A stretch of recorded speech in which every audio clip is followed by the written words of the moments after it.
Welcome everybody. We are coming at you live with some more D&D. We're up to episode 29. And actually we've done more episodes, but we weren't counting them as episodes at the very beginning. So I don't know how many we've actually done. I think we're up to like 30 something.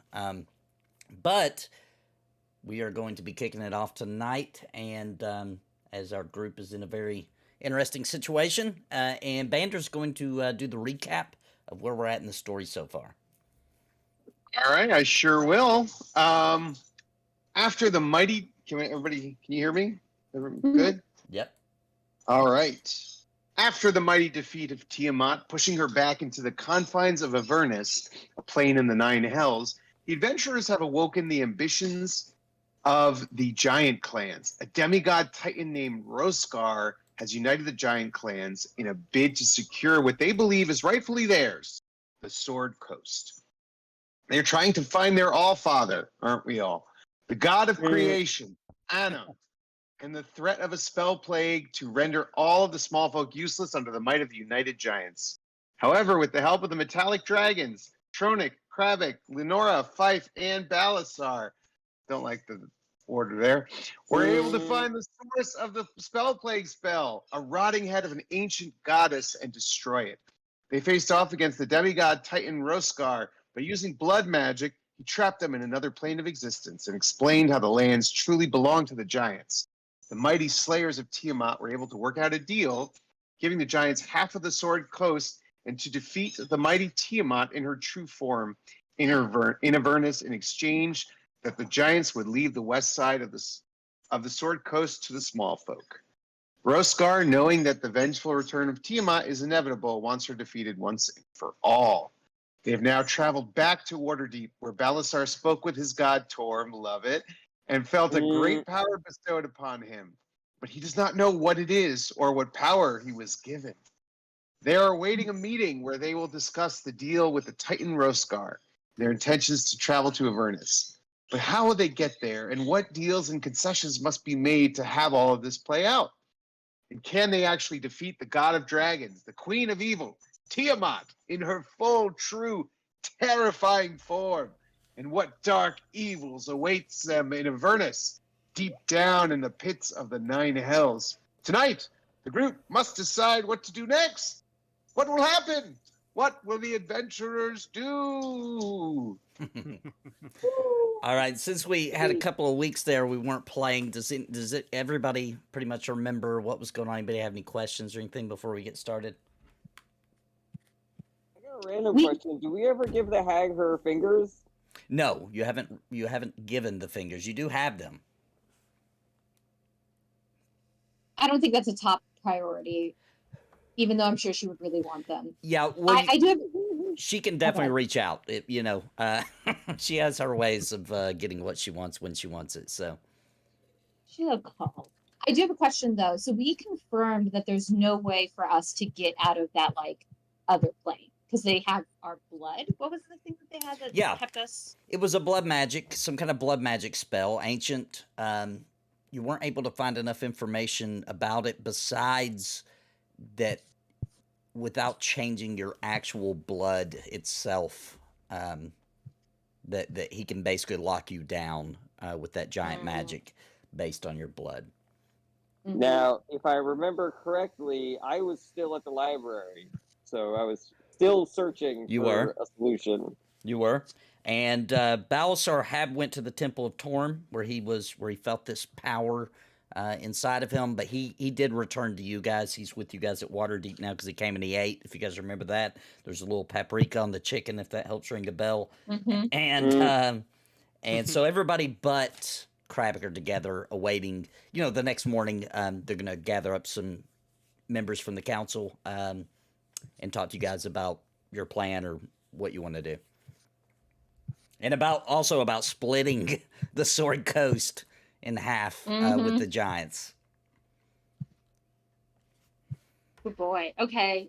Yeah, I feel like those were my questions. I mean, yeah, I don't think there's anything else.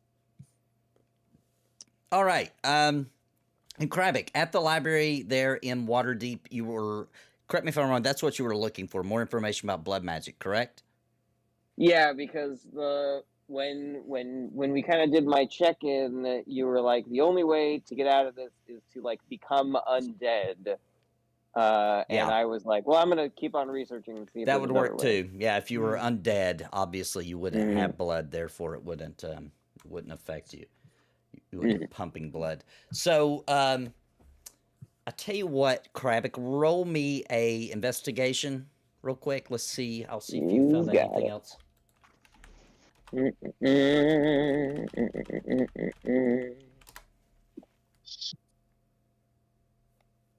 right, it's a good roll. So I'm going to tell you everything that you learned about blood magic, okay? Obviously, you already knew this. It's considered very taboo. It's not really a much used sort of magic anymore. It's also known as hemicraft, and it's a very rare art that harnesses the latent powers of a creature's vitality to fuel and amplify the caster's own capabilities, usually. But it's also used to manipulate that person, and it can also be used to weaken the bodies of the person from the inside. So it can basically, if someone has control of blood magic, they not only can they manipulate you, in other words, what he was doing to trap you, they can also downright bring you down to a state of a vegetable or extremely sick or anything, they want to do. Basically, they would have full control of you. And it's because it's through the blood, it's very different than a resist. You can't really resist the magic. So that's why it's forbidden. And that's what you have learned during your research. Okay. Do I think there's more to find out? You don't believe so. You believe there's not a whole lot written about it, because it's one of those things they don't want it to be easily researched. They want it to be a dying craft, and they've done a really good job of destroying any books or written scrolls or anything on the matter over the course of the past hundreds of years. Okay, so if there was somebody who's going to be an expert in this, we're talking about like a necromancer, or is even that like? Yeah, it would be considered even deeper than necromancy. Yeah. Gotcha. Maybe like a hag.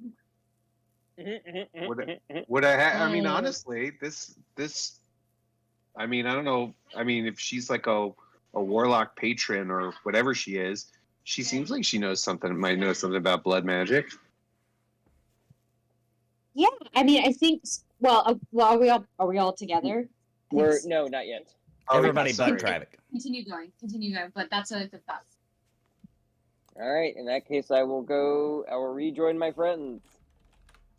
All right. When you get there, Balasar's still enjoying some chicken, talking about why is it so spicy, and everyone is gathered up. There's still some food there. It's lukewarm at this point, Crabbick, but you are quite hungry, and this is the food obviously provided by Leosin and crew, so no fear of poison. All right. Yes, I will join everybody in the food and tell them all of what I have learned.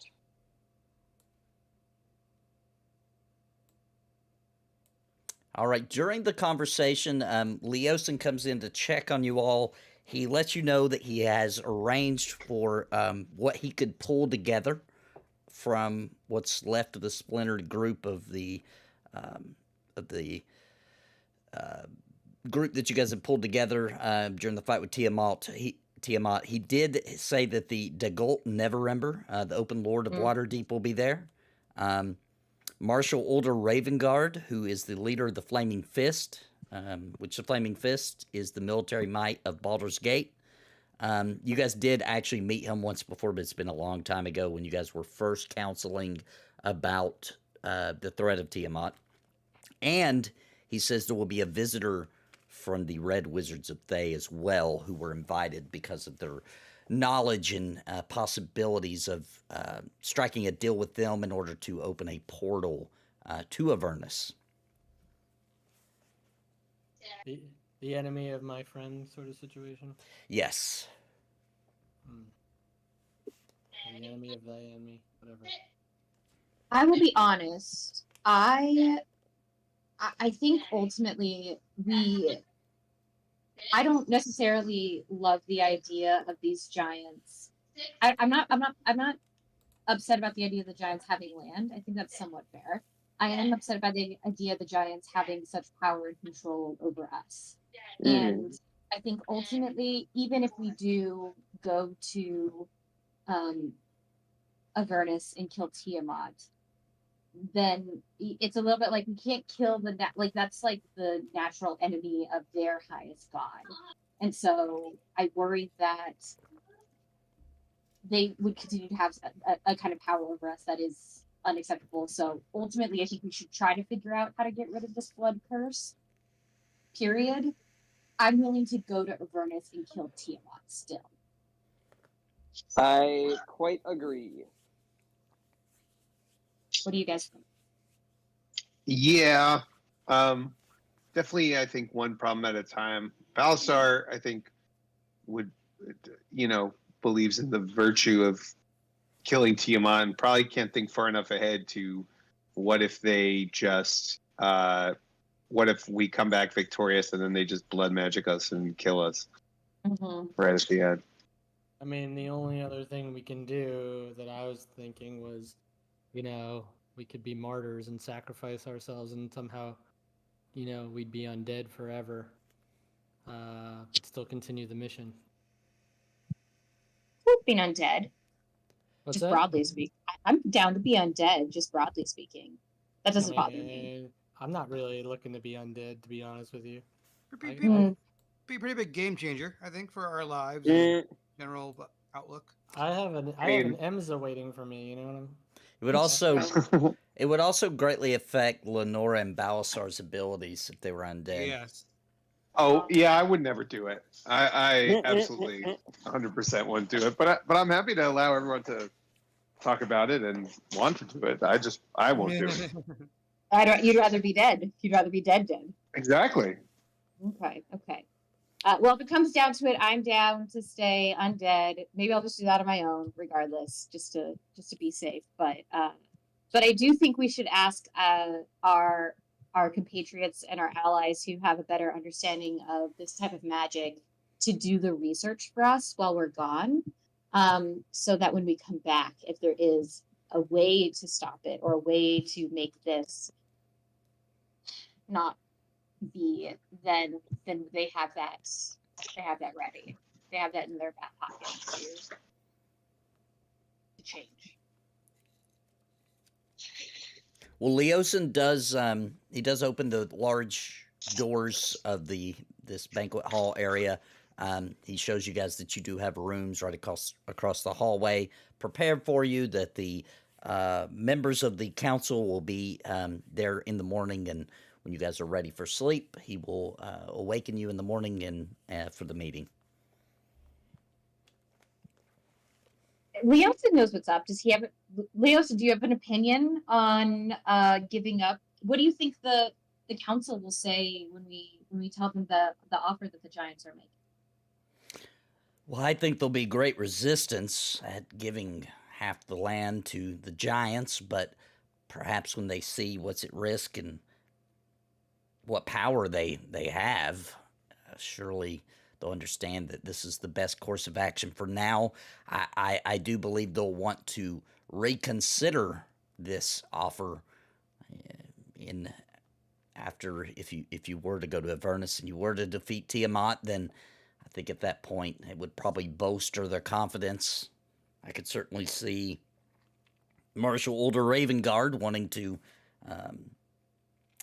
send the Flaming Fist to fight the giants and push them back. I don't see a giving of land being much more than temporary. I mean, if we come back and we defeat Tiamat, we wouldn't be able to help you even if we wanted to. They do realize that, right? Like us going to Avernus and killing Tiamat would have very little effect, I imagine, on the war positioning with the giants, because we would just be kicked off the table. Yeah, I just think that if you were to be successful, they'll see that as a sign of the giants can be defeated as well. I mean, it's fair. Do we not think that they deserve any land? I mean, they did live here. They're not the indigenous peoples of this land. I have no opinion on the matter, but I believe that steadfast leaders of the factions would see it differently. Fair. Yeah, nothing like some politicians to figure out who deserves what land. Exactly. It always works out. Yeah. Yeah, I guess we should go to sleep and try to figure out if there's anything we can. We're agreed to go to Avernus, right? I want to Mhm. make sure everybody's down. I mean, you Yeah. bring up a good point though, because it's like, why are I'm not sure that the reasoning for going to Avernus is so that the giants will stop their attacks, right? But they're also getting half the lands.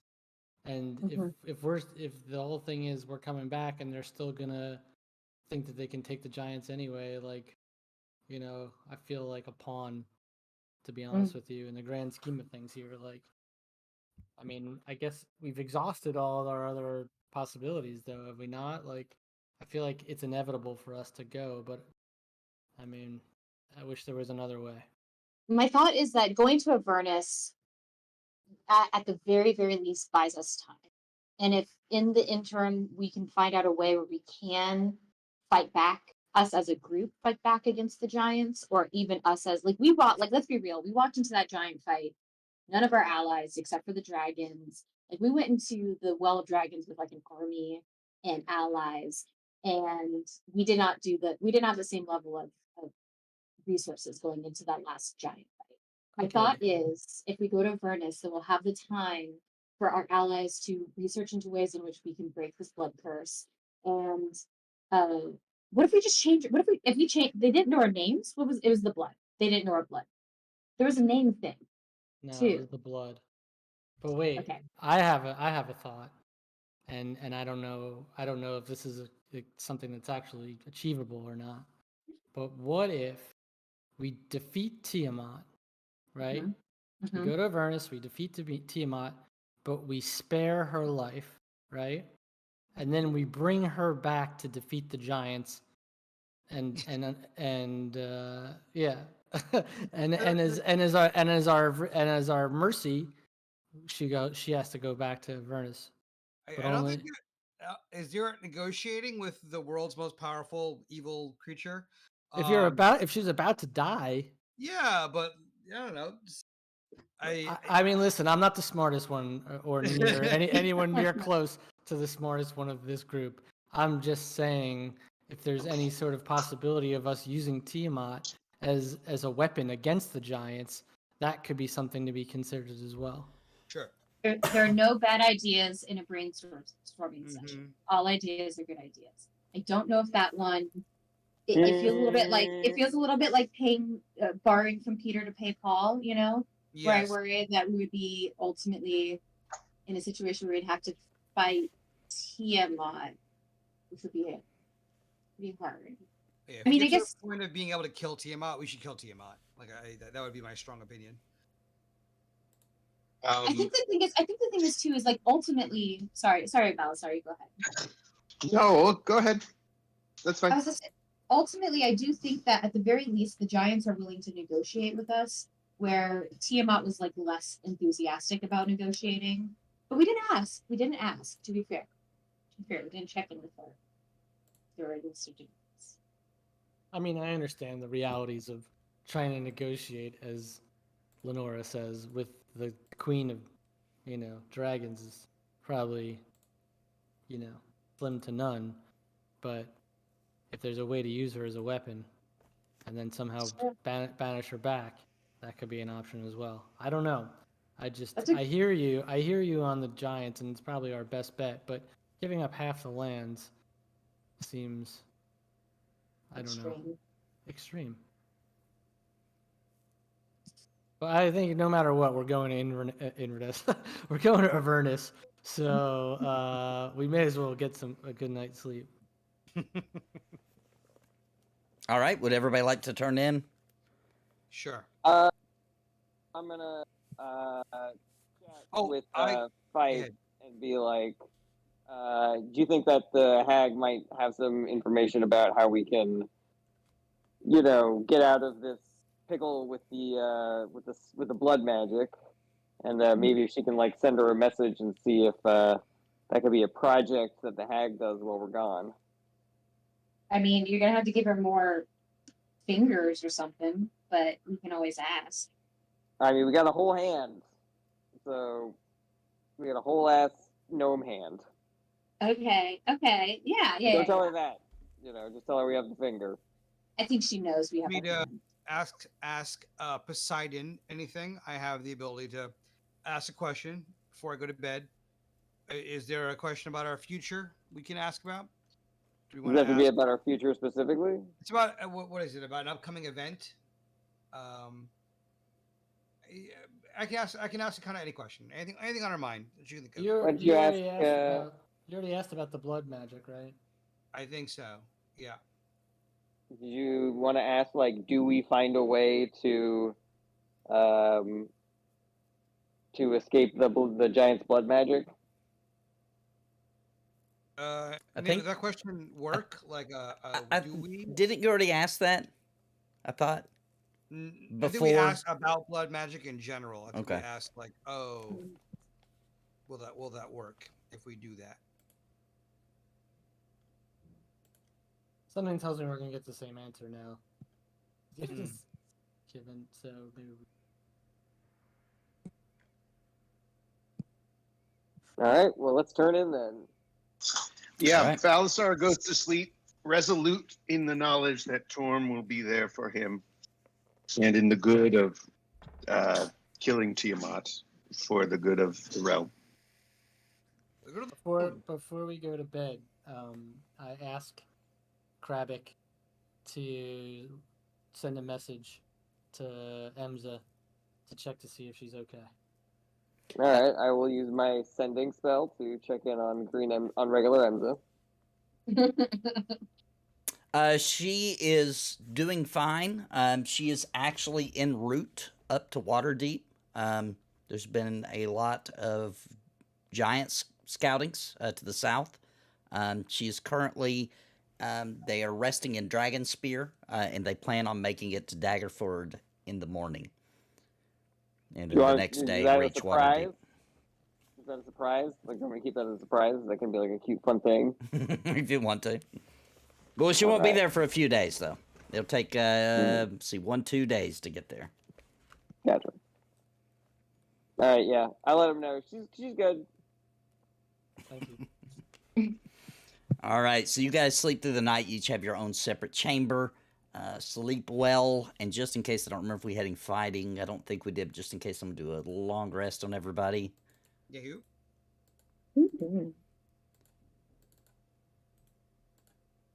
All right.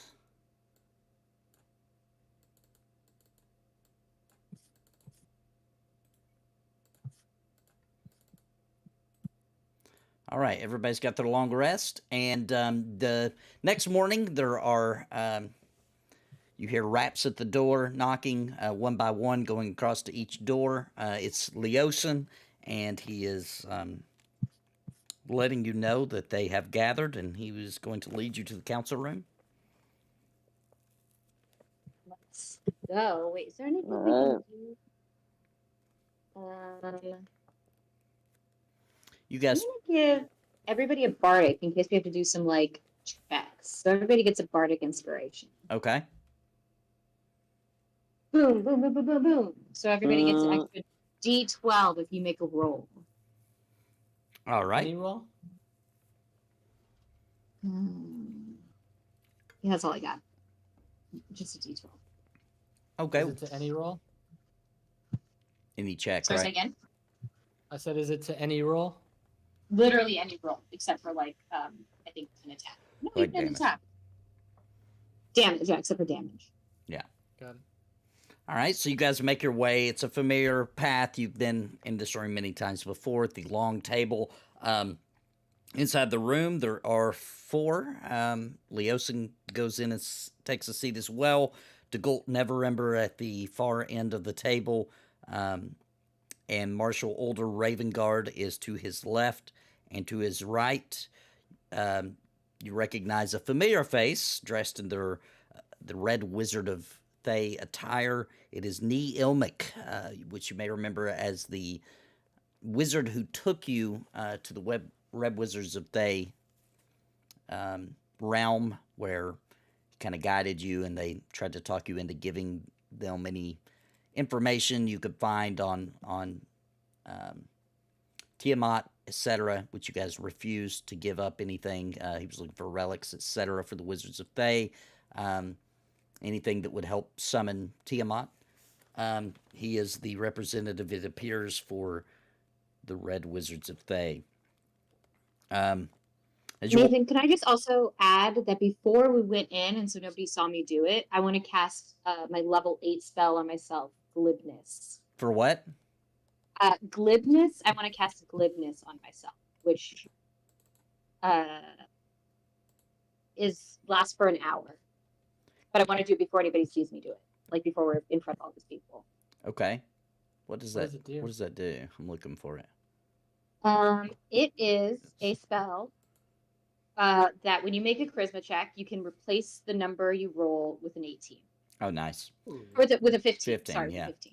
Okay. So no matter what you say, the magic determines that you are telling the truth, and like any magic would indicate I'm being truthful. Nice. Okay. All right. So DeGolt Neverember welcomes you in. You all have a seat, and he opens talking to you all. We've heard a bit of what all has transpired, but we have not heard the details yet of this deal or pact with the giants. As he says that, Leosin slides over a map drawn out of where you guys had decided a good line would go for the split with the giants on their land. This is half of our lands, DeGolt Neverember says as he looks over the map. What brings us to have to fell so low to give half of our lands to the giants? Can they not be defeated? Well, not by us. Leosin tells him about the blood magic and how he has sway over you and can trap you, etc. Marshal Older Ravengard, at hearing this, says, then I think the true solution is to break this spell of your blood that he has over you. Is it not the obvious path? That would be great if you could figure out how to do that. I've been at the library all fucking day. Maybe you're smarter than like a god, but I switched to a god and got this answer. So by all means, you tell us. You tell us. Yeah, please. go to the library or whatever. Okay. You can find. I think what my compatriots mean to say, we love that as a solution, and we come to you to request the help. But in the meantime, the giants have great power. They are ready to wield it against the people of the Sword Coast, and it is the solution that we were offered. It's if there are better ideas and ways to bypass it, then by all means, let us put that forth. But as far as we can tell, if you want our help, we cannot help you with the giants, but we can help you at least by. And I would also like to add that I think it would be a really nice thing to do to give the Giants some land. You know, maybe there's some negotiating that can happen, but they did get kind of a raw deal. So I would definitely be cool with giving them something. DeGolt Neverember speaks up and says, could we possibly maybe convince them to take the mountains to the north? I mean, that was already kind of their territory, was it not? I think they would hope to gain something from this. And let's be realistic, the mountains to the north, not the nicest places. I think that realistically, they're probably going to think that's an insult. Well, we could make it official. It never was official. We could make small pathways up for when we need to travel up to Icewind Dell, and anything east of that could be theirs, and they could have the entire spine of the world. That's plenty of land. Not to mention moving up into the endless ice sea could all be theirs. And maybe we could, if they want some more southern territory, perhaps we could even have them have, as long as they stay in the mountain passes, the Grey Peak Mountains to the east could be theirs, and they could have a bit of sunshine as well. I think that's a fine deal. Does Okay. everybody agree to that? As Yeah, a good what is compromise? everybody else's vibe at the council? I think the problem is we're all going to agree to it because it sounds good to us. They're not going to agree to it. It's not. It's their line that they drew, and I think that they seem pretty set in stone on it. But we're welcome to attempt renegotiation if. Yeah, I figure we're the ambassadors, and we gotta handle these negotiations. So we'll bring them a counteroffer, and we'll see what they say. But you guys gotta be united in what that counteroffer is. We should let them know we also negotiated this path. This was not their first offer, and we have already had some concessions from them. They negotiate in good faith, and so we can take less, but we might just be wasting time. I think additionally, if we're looking at the land that they've taken, and if we're looking at what they've requested, it isn't any of the major cities. We have the ability to move the people. That will be a part of the deal. If we want to move the line to be inclusive of Icewind Dale and remove certain areas, I think that that's fair. But I think that looking at what we were able to carve out right now, we can get more specific about things that are meaningful to us and things that will be just as meaningful to them. But ultimately, the lines, I imagine that we're talking about square footage, is probably going to need to be the same. And let's be realistic. The giants are negotiating with a gun to our heads, and that is something that I don't think we should be willing to just accept, because that would be what they say yes to now might not be the same 5 years from now. We do need us, all the people of the small folk, to be figuring out how to make sure that we're protected against the giants in the future. Older Ravengard steps up to this. I agree. The giants will continue to push westward and with this line drawn here, the dwarves of Mithril Hall will be encroached right upon the giants.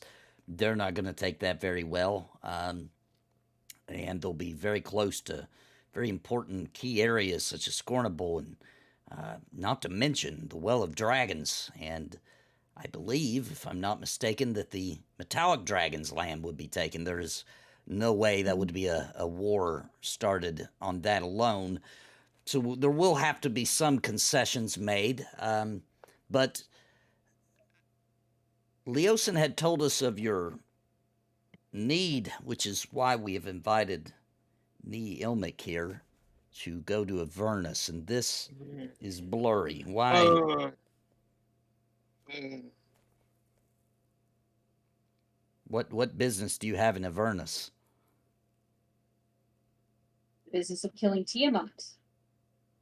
Part of the negotiations with the giants, they will receive lands, and also we need to kill Tiamat for good. Easy breezy. Neverember asks, I am not one to doubt your power. You have done great things for all of us, and we're all eternally grateful, but is it truly even possible to go to the dark depths of Avernus and slay the god of dragons? We have a couple of allies in hell. right? We have that one demon who's like kind of a friend, the guy who looks like Tom Hiddleston. Oh yeah, the guy that we gave that little girl to. Yeah, not a little girl, a no. full-grown woman, a grown woman. It's a grown woman, yeah. Yeah. I mean, I listen again. The for you guys, the worst that could happen is that we die, but we buy you some time. We will never be able to fight the dragons for you in this current, or the giants for you in this current state. So, us going to Avernus, if we can kill Tiamat, that's great. Just broadly speaking, if we can't, then you have another week or two to muster troops, find more allies. You know, maybe another adventuring party is like at level 12, and they're going to do some really great stuff in the interim. But like, you can definitely use that time. Older Ravenguards agrees. He was nodding the entire time you were speaking. It is a fact that somehow, some way, Tiamat will return with a vengeance this time. And the only way to truly stop Tiamat's return eventually is by defeating her for good, or at least making her afraid to attempt again. They look over to Roenick, who has been sitting there quietly the entire time. The Golden Neverember asks him, "And do you have a way to get these people to Avernus? Is this something the Red Wizards of Thay are capable of?" Roenick nods that he can. And then he stands up. And he says, "I know we don't have the greatest of relations. You refuse to assist in the relics of Tiamat that belong to the Red Wizards of Thay. However, we do still owe you for stopping Tiamat. And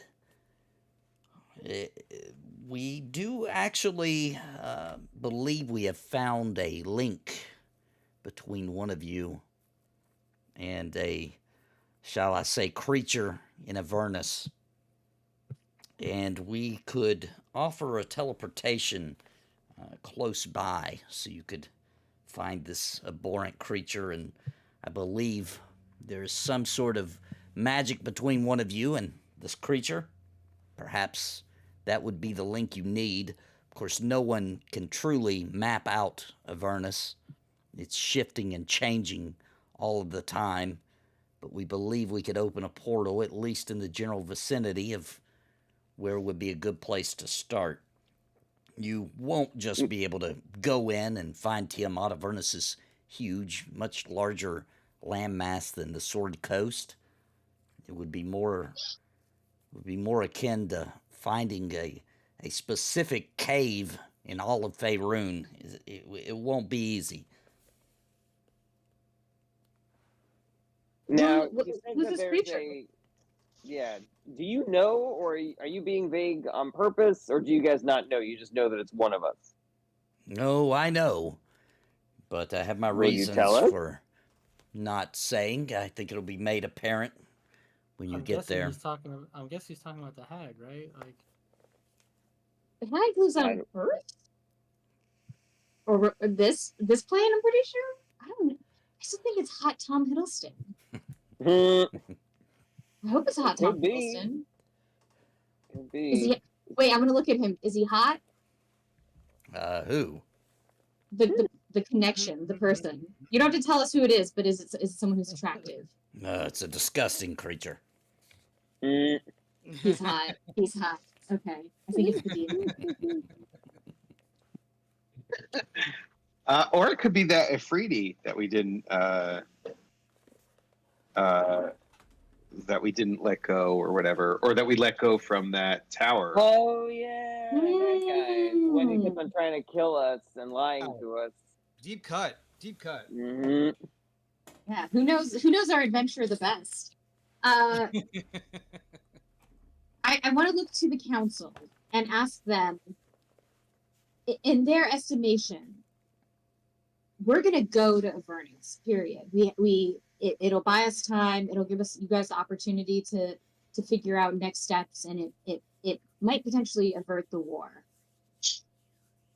what are the needs that you have for us when it comes to returning to the giants and making your negotiations for the way we'll cut down this territory split? Because do you plan to keep your agreement? If we go to Avernus and we destroy the dragon and we can negotiate an appropriate land split, are we going to keep that agreement, or ultimately do we plan to attack and keep as much land as humanly possible?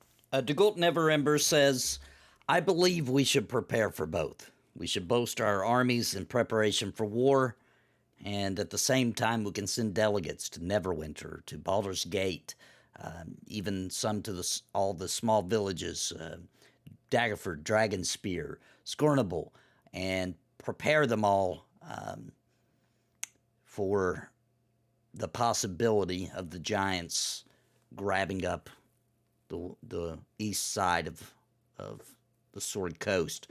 I think the proper thing to do is to prepare for both sides. I think that's fair. I think that's a good idea.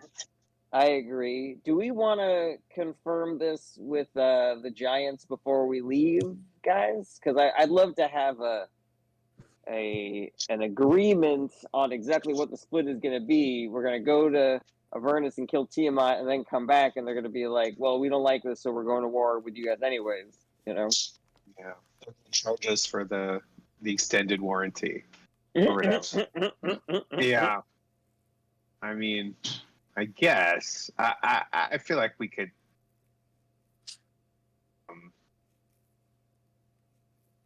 possibly, yeah. I guess if we want to like get rid of the Well of Dragons and Mithril Hall or something. Well, Mithril Hall is fine. Whatever. Actually, you know what? Fuck this. Who cares? Balasar doesn't care about this. Balasar wants to go, so he's just waiting for this to be done. He's a little bored with the meeting. Mm-hmm. He's dozed off twice. I want to message everyone in the group that it is. I believe it is in our interest to delay a little bit so I can do a little more research on Avernus and prepare spells that will assist us better in that realm. Well, why don't we split up the party then? Why don't we have one group go and negotiate with the giants on our newly offered split, and then some people can go do the. Well, hang on. I think research. you guys forgot a detail, and I'm sorry for not reminding you at the beginning. Rosgar, the Titan demi-god that you talked to about this deal, had given you guys a time limit. And it was like midday today. He was going to summon you back to see how this meeting went, because you told him you'd have to talk to the Waterdeep, etc.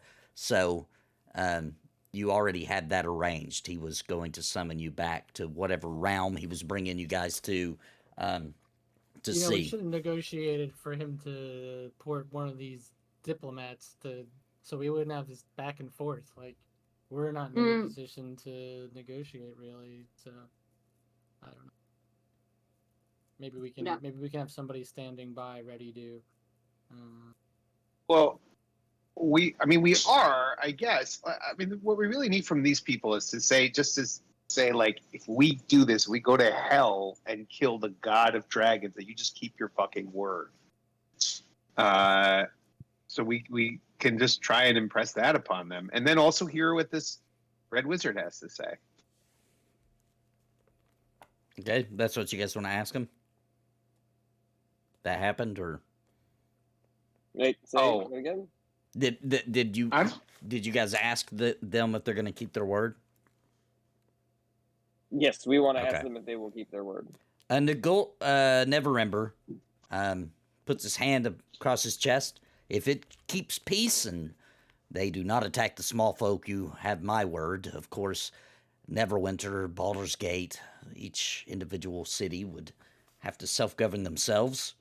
And Marshal Older Ravengard puts a fist in the air. The Flaming Fist has always been honest and true. If it is a pact that we make, we will keep it. So you can count Baldur's Gate as whatever deal we make, we will keep. to our dying breath. Okay. Now, the important carve-outs that we have discussed are the Well of Dragons and Mithril Hall, right?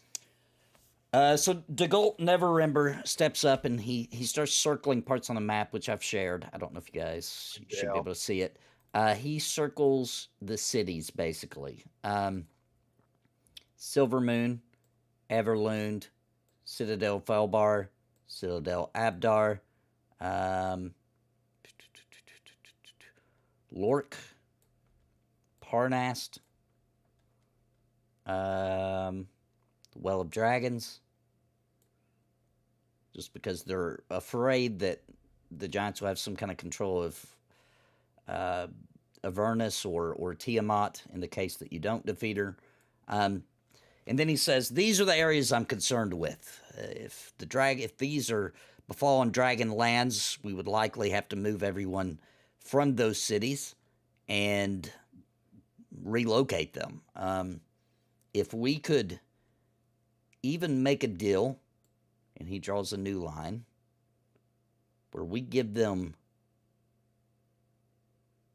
all of this,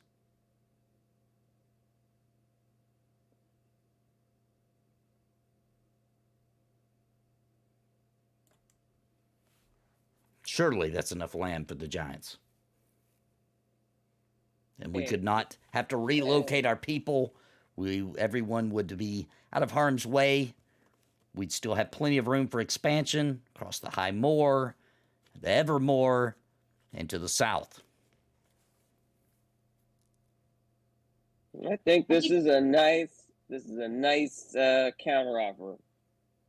It kind of looks like a lady with boobs and a peachy tummy. From the bottom, it looks like a snake that ate a little person and a big person. It does. Yeah, you know what? Yours is Balasar, yours is better. It does. All right. Do you see Well, how much lady with time do we boobs have or before we get summoned? Do you think? You still have about 4 hours. Okay. You assume. I'm gonna go to the library and read up on Avernus. Okay. Okay, so my glibness is about to go away, which I thought I'd have to do more. But before I go, I am going to try to convince the council to build a really nice church to Torm and Poseidon. Oh. And no matter what, I'm going to be like, listen, these gods have come in clutch. I want to make sure that they get honored. I think that it would behoove both Baldur's. I think we should have one in Baldur's Gate and one in Waterdeep. And it should be a church dedicated to not only the heroes of the Sword Coast, not only the slayers of Tiamat, but also to the gods who have helped put them in that position, Poseidon and Torm. And no matter what I roll, it will be a 37 or 32. All right. Let's see what you get. Well, that's a 2, but I'm going to use my glibness to make it a 15, and it's 15 plus 17, so it is 32. Nice. Okay. They do agree, and they actually applaud the idea. And Neverember calls in some people in and begins preparations for to start a group to begin building it, and for funds to be adjusted over for that to happen. There we go. All right. All right, well, let's jump over to Crabbick real quick, who's studying Avernus. I'm gonna tell you, Crabbick, what you learn. Okay. Mm-hmm. Roll me a investigation real quick. Let's see how good you do. You got it. Okay. I think I'm gonna use. Well, you also have a D12. Yeah, but I know I can do better than that. So I'm gonna use a luck to do a new one. There we go. All right. So here's what you learn. Avernus is the first layer of the Nine Hells. It's also been primarily in war. It's been a battleground for what's called the Blood War.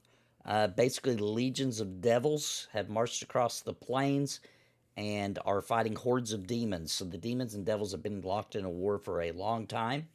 The demons have sailed across the river Styx, which stretches across Avernus, and the Avernus is completely just littered in war. Let's see, there's fireballs and meteors just falling. It's like a very high ceiling vault chamber stretching across the entire plains. The air is clouded with pumice and volcanic ash, and it's known for being just blighted with swarms of flies and blood-sucking creatures. Red and black, orange flames flicker across the environment. It has no sun nor stars, but it does have a blood-red light that seems to come from the very air itself. Now, do I learn anything about like the creatures there? Because of where they live, they are obviously resistant to fire damage. Maybe they're more susceptible to ice and water. You don't learn anything like that, but what you do learn is that spells from learned in the material plane, when cast in Avernus, sometimes have different effects. For example, Mage Hand or Bigsby's Hand tends to be a gnarled, clawed, undead-looking hand when used.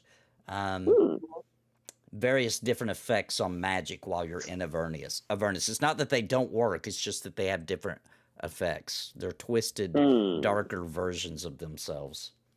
Quite interesting. All right. Anything else? Let me look. The idea of demons and devils fighting each other and them being differentiated is, I'm sure, how aliens feel when they hear about humans fighting each other and being like, wow, we're the same thing. Yeah. So I'll give you a little bit more that you do learn. Avernus. Whoops. Get back to it. Avernus it serves as a front line for the blood war that we were talking about. It was not always a blasted, war-torn battlefield that it is today. A long time ago, it was actually a plain of lush gardens and beauty created by Asmodeus, who is still the leader. And it was meant to tempt mortals. It was actually gorgeous at one point. The intrusion of the river Styx, followed by endless waves of slavering demons, destroyed this paradise, leaving layer upon layer of bones, ruins, shattered war machines. There's even some drawings of those, which are just jagged, crude steel contraptions built for war. Pieces of cities that once existed there have been stolen and brought to other planes of existence. And Avernus's lost beauty and evidence of destroyed celestial armies and tombs of ancient travelers all dot the wasteland. Asmodeus sounds familiar. That wouldn't be the guy that we met doing our little side quest, was it? No. It was Asmodeus is like a Asmodeus is like a major, huge, like a Lord of Hell. We would know if we met him. Yeah, Asmodeus rules all of the Nine Hells, not just Avernus. Not just Avernus. And at one point, Tiamat ruled Avernus, this layer of hell, but no longer. She doesn't rule it at this particular time, but you couldn't find any information about who did rule it, who Asmodeus had given that layer to. If I did a history check, would you tell us the two people that we met already that are from Avernus? Let me see if I got it in my notes here. Two people you meet in hell. The guy that we met in the tower, and then there was the guy that we met who was haunting that house. I will get back to you on that. I don't have it here. It must be in my other notebook. I'll get back to you on that. I'm in that frame of mind where you move to a new city and you're like, oh, who do I know here? Who do I need to reach out to? You know? Yeah, I'll get back to you on that. I'm not sure. Okay. Let's just go to hell and meet all of our friends. Okay. So nothing about demons and devils and what their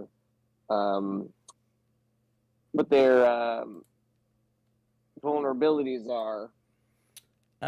Well, I mean, you do learn that there's all kinds of personalities, but they do obviously lean towards the dark and disturbing. Obviously, devils like to twist and use mortals to get what they want. Also, because they can't leave Avernus, they use people who dabble in the dark magics in order to get things done in other planes. Because they can speak through, they can be channeled or summoned in a ethereal kind of way where they can talk with mortals and things like that. And it's usually known to be most of the time a bad deal. So those are the devils, and what about the demons? The demons are even more evil. They are hell bent on the destruction of. Worse, just worse. They've actually they're trying to Dumbledore, overtake hell, the Nine Hells from Asmodeus, and they're just hell bent on destroying and killing absolutely everything. But they're not subtle and tricky like the devils are. They're a little more like Is murderous, yeah. murderous. That I think I'm gonna find my one true love in hell. Devils are the good guys in the Nine Hells. That is What?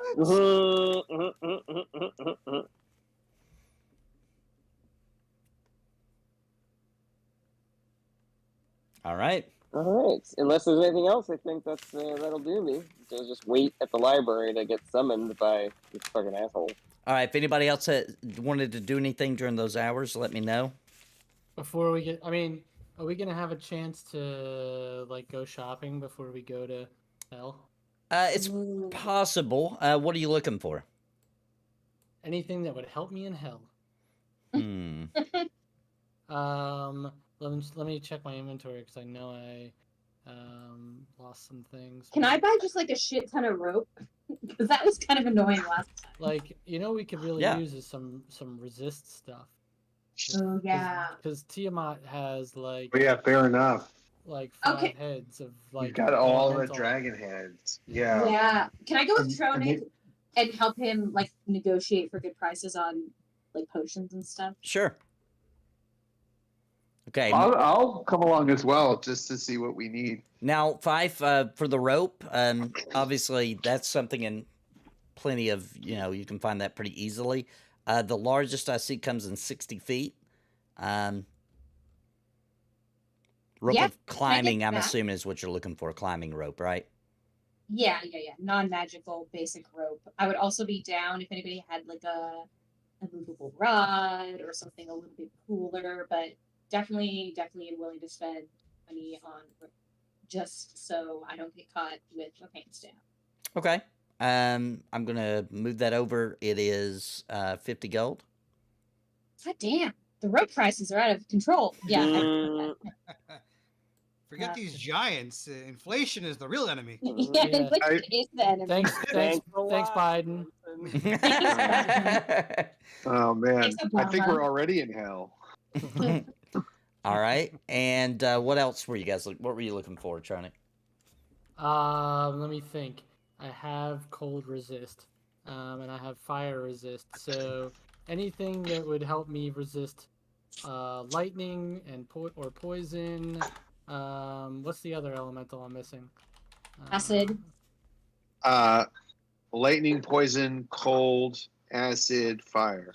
Yeah, acid, poison, or Salt, fire, acid, heat. Thank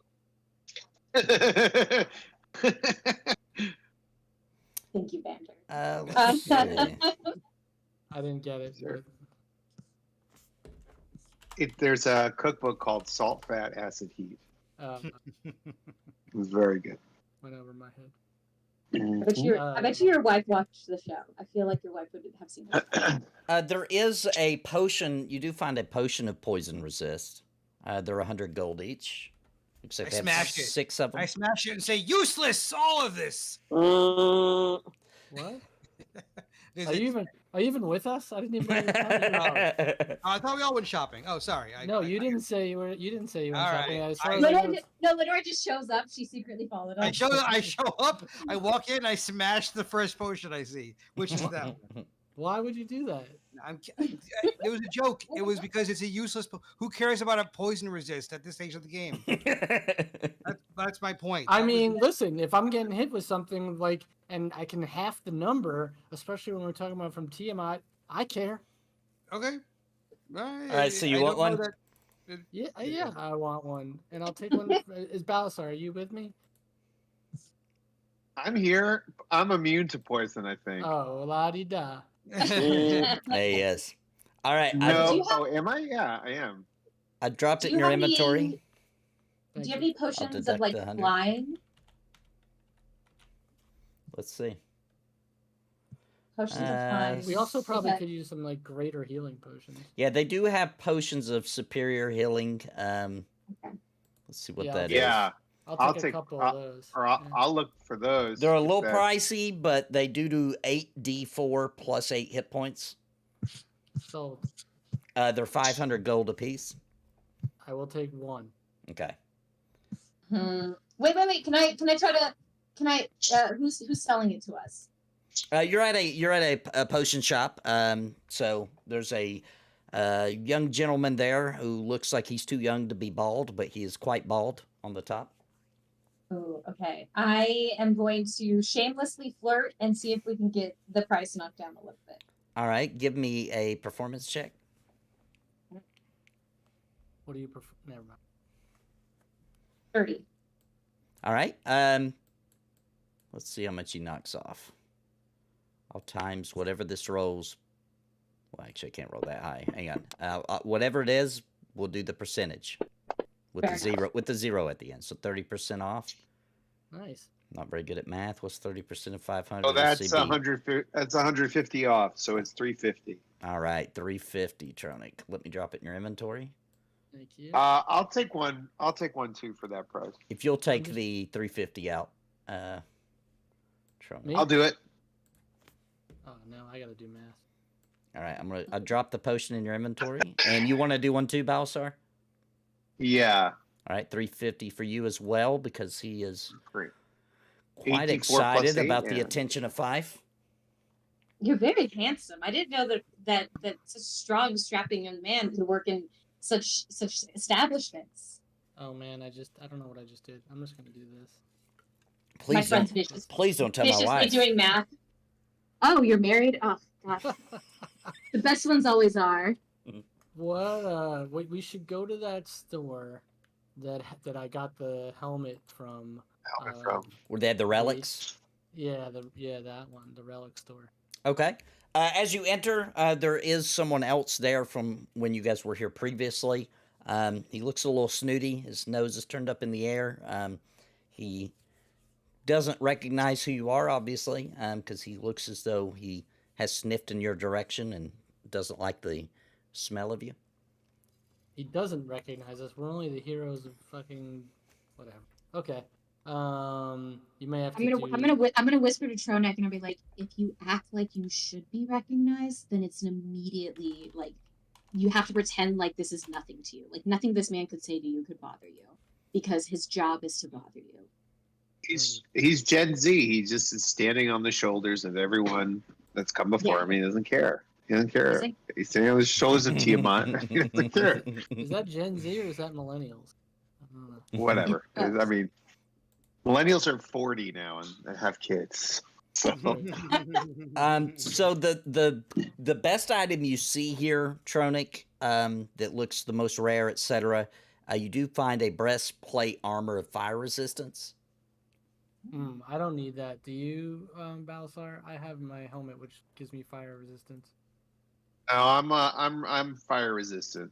as well, just as me. You know who probably could have used that? Lenora. But you know, whatever. That's the only thing that he's got. God, this town sucks. Yeah, that's really all you see that looks special. Yeah. Can I ask him if he has any potions of flying or anything that could help my friends hit something that's in the sky? Oh, potion of flying is absolutely a good point. Okay, this would have happened back at the potion shop. So I did bring it up. Let's So, yeah. see. Potions of leaping. Jump. It looks as though he. Let me make sure I'm not lying. He does not, but he is trying to sell you a potion of invisibility. He says, "Who needs to fly when you can be invisible?" But does the invisibility break if you attack something? Let's look. You drink it, you become invisible for 1 hour. Anything you wear or carry invisible with you. Yes, the effect ends early if you attack or cast a spell. Yep. I mean, it's good for one sneaky attack, but Or good for an hour of walking in Avernus. oh, that's a good point. All right, we'll take one. When I'm walking in Avernus. How much is it? Maybe we should wait. Crabbick can cast invisibility, can he? I can. I think we all can. Okay, Not all of us, but that- like For sure, all of us Crabbick don't can. have. that Yeah. potion What is 5,000. But Ah. you get 30% off. Ooh. No, I jet refuse. That is a level 2. I mean, like what he's offering is a level 2 spell. So do not buy that. Is there like a fantasy social media? I'm sure I have a lot of followers. Are you I looking am for going Facebook Marketplace? Like a Facebook Yeah, no. Marketplace? I'm gonna post about the obscene prices and terrible service at this store. We bought something cool here like years ago. Came back really excited, coming through town. I have a show. Come watch me. But this man is not a proper salesman. There's got to be a spell called Yelp that creates like a mouth that hangs out outside of a store and talks about how bad it is. Yeah. You can do like that voice thing. We should get some halfling weed for Crabbick, maybe. Is there any halfling weed that we can buy? Okay. Never say no. The one last thing I will ask is, do they have like anything that would give me an extra spell? So like a ring of spell storing, just so I have a little bit more juice in my goose. What do you want it to be able to do? I know that there's some types of like items where you can store a ring. So I was like thinking about like the ring of spell storing. So you just get an extra. You can put a spell into the ring, and then you have an extra usage. Oh, I see.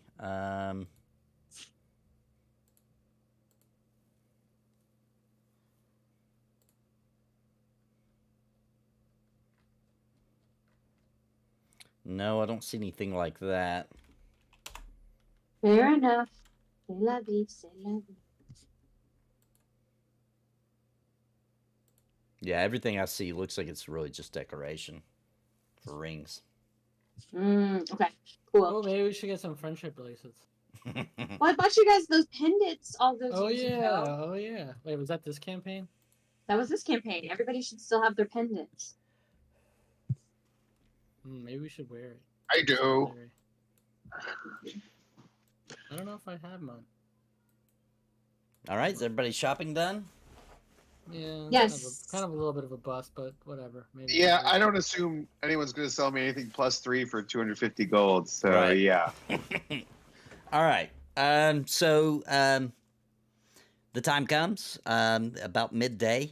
You guys are in a flash of light. You were gone. You were back inside of this bubble that is up on a rock overlooking a cliff with vast, what looks like untouched forest. And the Titan is towering over you, Rosgar. And what did they say? How did it go? Who's gonna speak? It went well. It went better than we thought. So We are willing to negotiate. The council had a few thoughts on the line we drew, and we would like to offer a counter negotiation. And I'm going to show him the redrawn line. He looks over it, and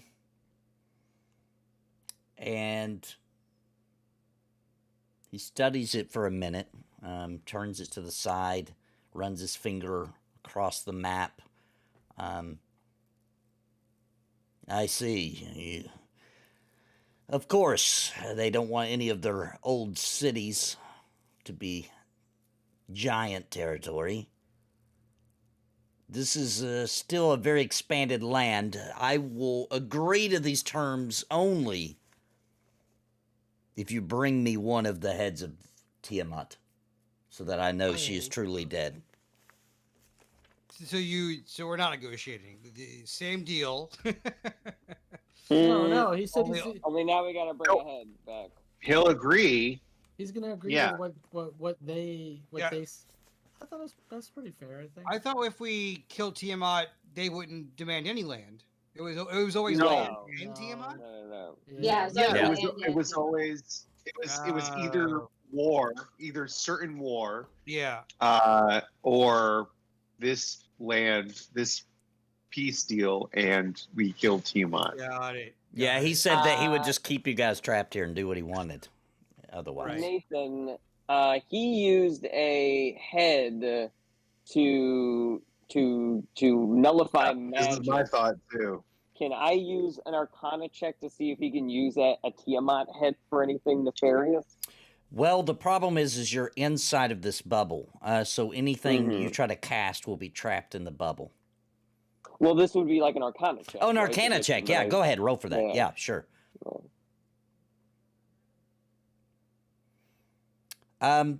Okay, so here's what you think you know, Crabbick.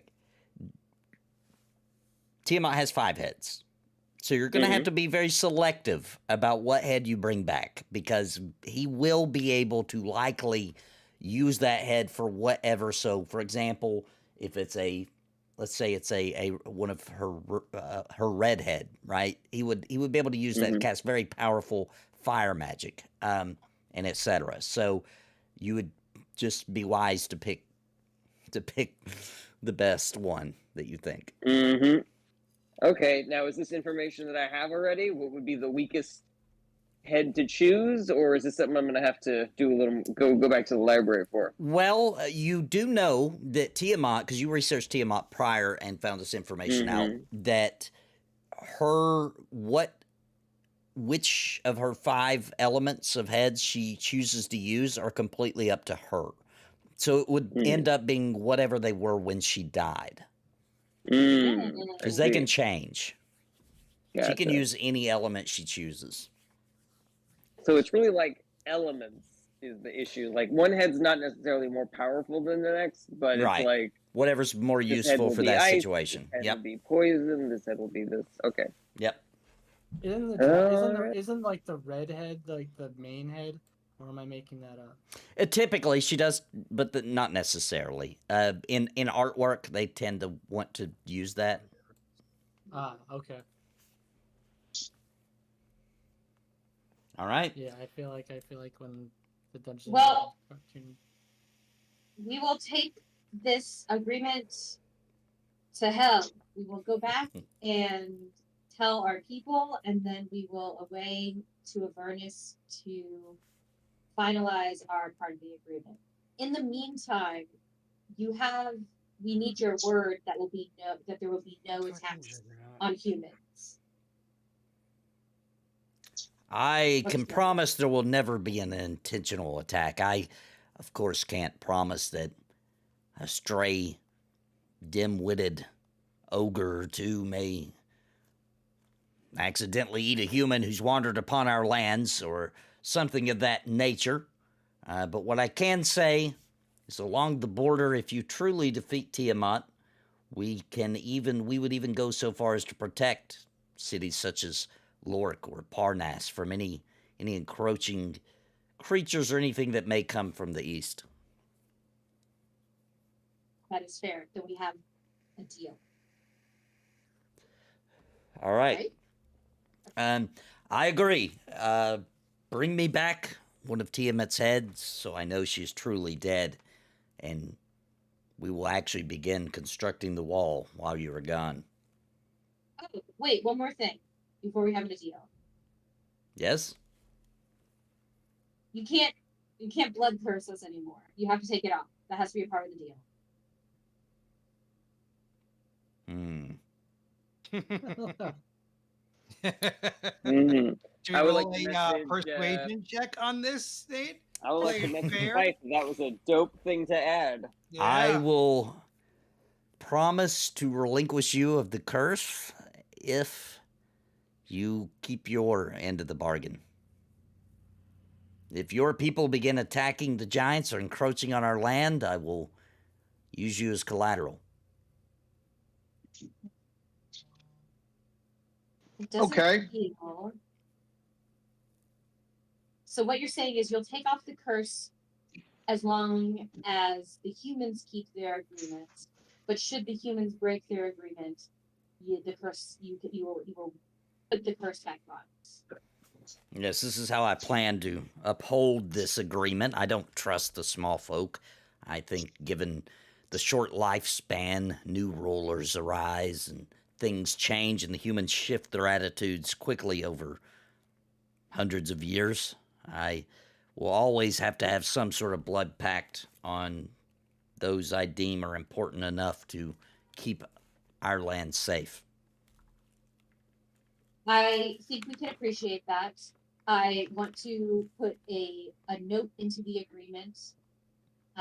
None of my compatriots and I wish to be upheld to the standards of, like you said, some random ogres who end up doing something stupid that I have not given the okay to. Would you allow a provision that said, should anybody from my group seek to and successfully remove this curse, that we shall not be held, that the deal itself should not be held accountable for the fact that we chose to remove this. We would like to continue working with you. That But- is quite fine to agree to because there is no getting out of this pact. So, agreed. Cool. Then you have nothing to worry about. Perfect. Great. Excellent. All right. With that, you are teleported back to Waterdeep, where you were prior to being teleported. Leosin, was anybody out doing anything, by the way, or was everybody just kind of back at the castle? I mean, we were all teleported to. Yeah, plane, I mean, right? We're all before together. that, before you guys were teleported, were you guys like, after you did all your things, did you go back to the castle, or were you still at I the was library? at the library. Okay. All right. So besides Crabbick, then, Leosin is trying to gather everyone. He is letting you know that Elmic is ready whenever you are. He is waiting in the chamber, and he has other red wizards of Thay with him who are prepared to move you to this area they have already preordained as where they should send you in Avernus. Do we trust the Red Wizards? I mean, these are the guys that summoned Tiamat. No. No. That was the Not all Cult of of them. Dragons. The Red Wizards in that situation, they did help back at the Wailed Dragons. There was wizards there. They didn't throw a lot of help because they were a little pissy that they couldn't get a because they wanted some kind of relic to Yeah. you They know. gave us my bone friend Kevin. Oh, right. Uh, Right. They're creepy though. If you remember when you went there, they did try to trick you. They were giving you nightmares to try to trick you into Right, agreeing. yeah. And Here, really quick, Nathan. I don't remember if this was Torm or you, but one of them had said that this might have been you, like just as DM, but I'm not sure. Did Torm tell us that we're not ready yet to fight Tiamat? If he did, then I know who it was, but there I just no I'm Torm. trying to remember. Torm, last you spoke with him, had promised you that you are ready. Oh, okay, great. All right, cool. And I that's wanted when to- you felt that power come through, and you feel super confident. You feel like Yep. there's no way that you will lose. All right. Yeah, I turned to everyone and I'm like, all right, everyone, take a knee.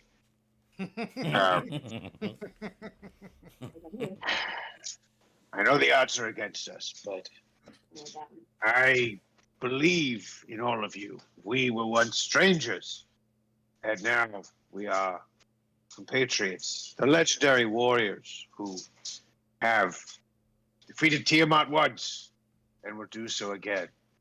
Roenick, to think you were once many people in one, and now have found yourself as a great warrior and a man worthy of the love of a once green himself. Lenora, Oh, great cleric who can heal us all at once now, when once she struggled.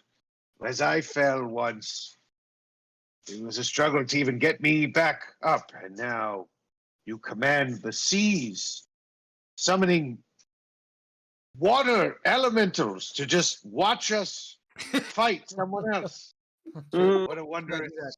I do that. a wondrous thing. Fyfe, great Fyfe, who gives us such hope and strength with her music. And once to think we thought you dead, but no, that was just a lie. A lie that made us all stronger. And you know what they call those kind of lies? White lies. Good lies. What? Yes. I message everyone that Balasar is losing the plot. I don't really do Sweet. that. I love Balasar. Sweet Crabbick, the great wizard, the smartest of us all, who keeps us safe, who brought down Tiamat in the end after many hit by me. But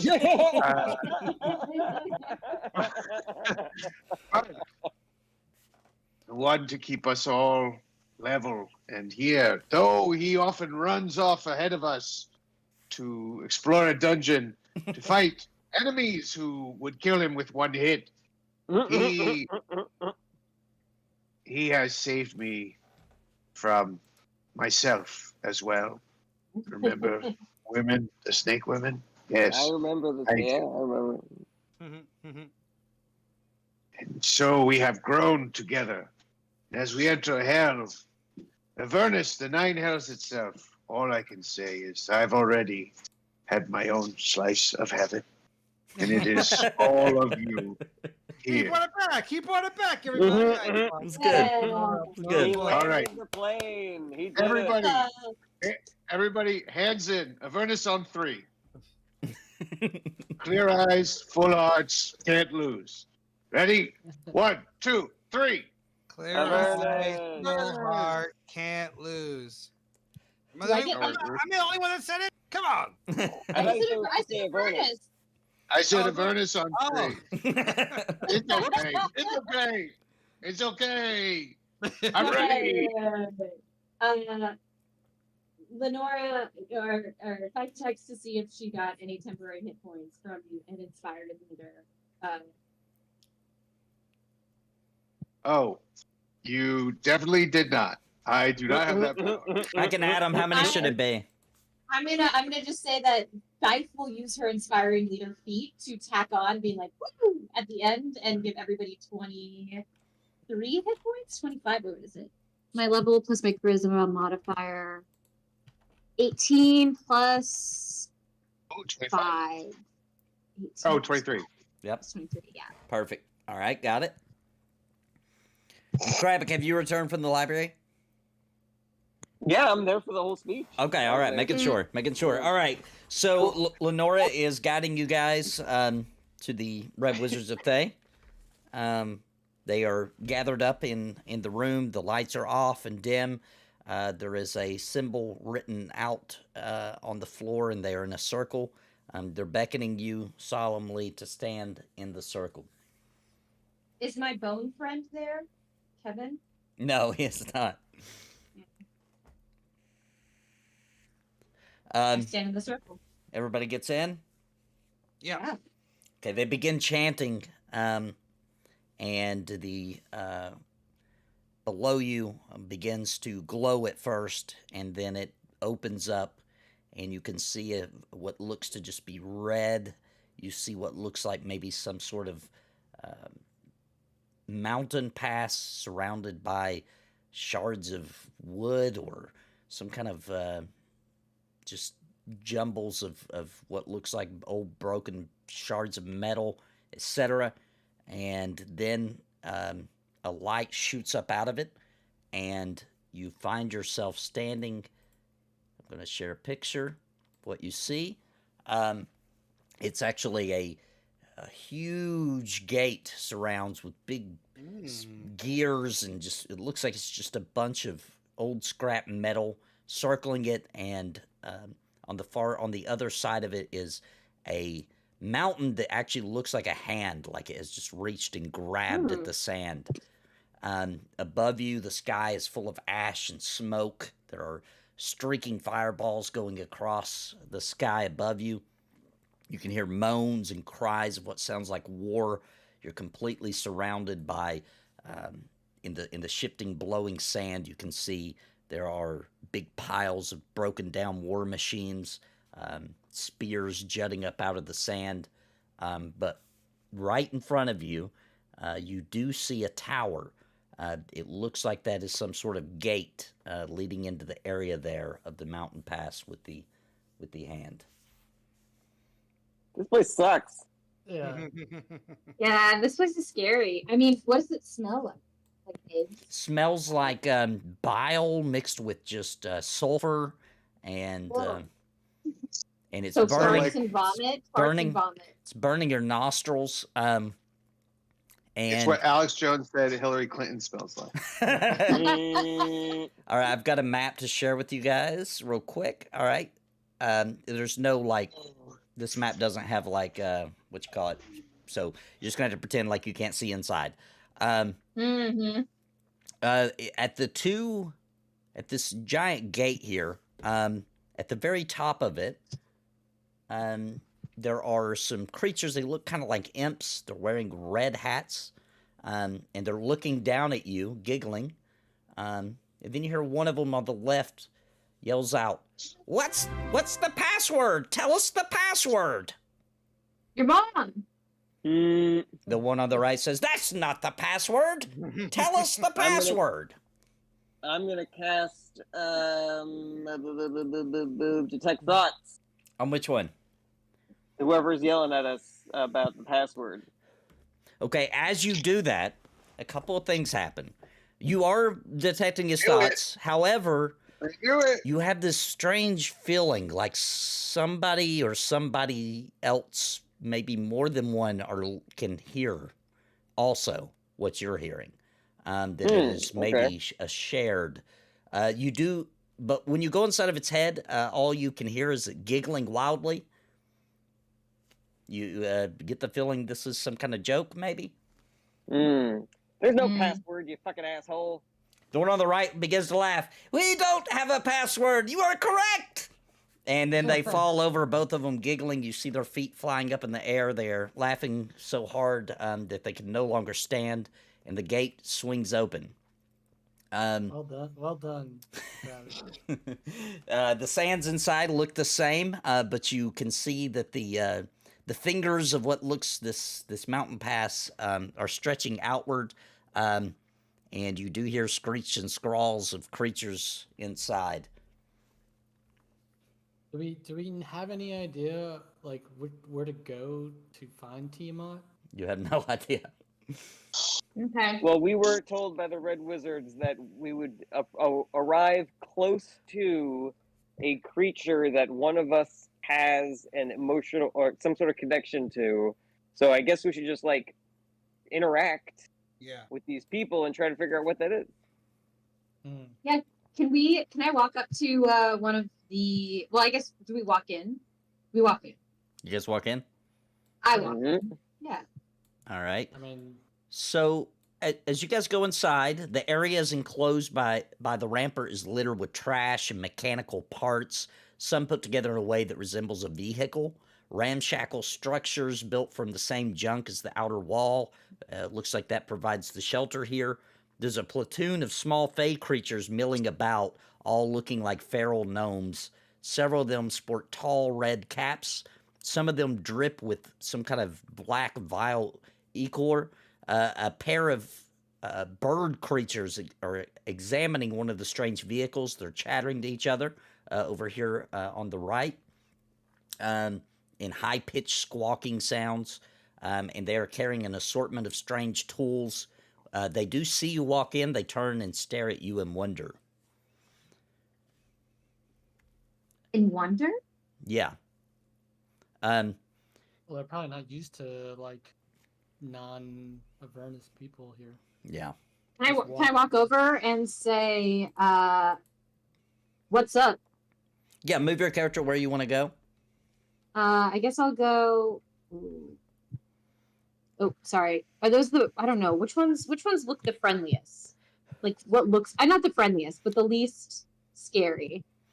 To be honest, they both look pretty scary. Their heads are twitching to the left and right, and they're moving in an odd bird-like behavior. They've got long claws coming off from under their robes. To be honest, they both look pretty creepy. Okay, I'll just go over to one and I'll be like, hey, who's in charge here? As you're walking up... I'm going to walk with her because I don't want her to... Okay. Yeah, for protection. As you're walking up, the one there in the front that you're walking towards, he waves in your direction, and he actually puts out his hand as if he wants you to stop before you get any closer. Are you going to do that, or are you going to continue walking? I will stop. Okay, so we'll say that was about here. And then you hear him speak. He says, "What a deal. Patience is a virtue. Can't keep the boss waiting." And then he runs off to the north. What? But What a deal. Wait, so he said, what a deal. Can't keep the boss waiting. Patience is a virtue? yes. But then he returns just a short bit later while the other one's sitting there staring at you awkwardly. Give me a second here. Let me make it visible.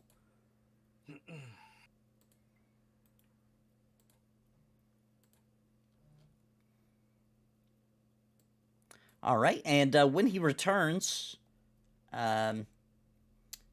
he's leading a tall creature with a long, tattered shift covered in mud and blood, mold, and even worse, it looks like an old hag, and her eyes seem to move independently of each other as she approaches. Her straggly brown hair is hanging in front of them, resting on each shoulder are red-eyed ravens that look to be scrutinizing all of you. Behind her... Is it my hat? No, but looks fairly similar, oddly enough.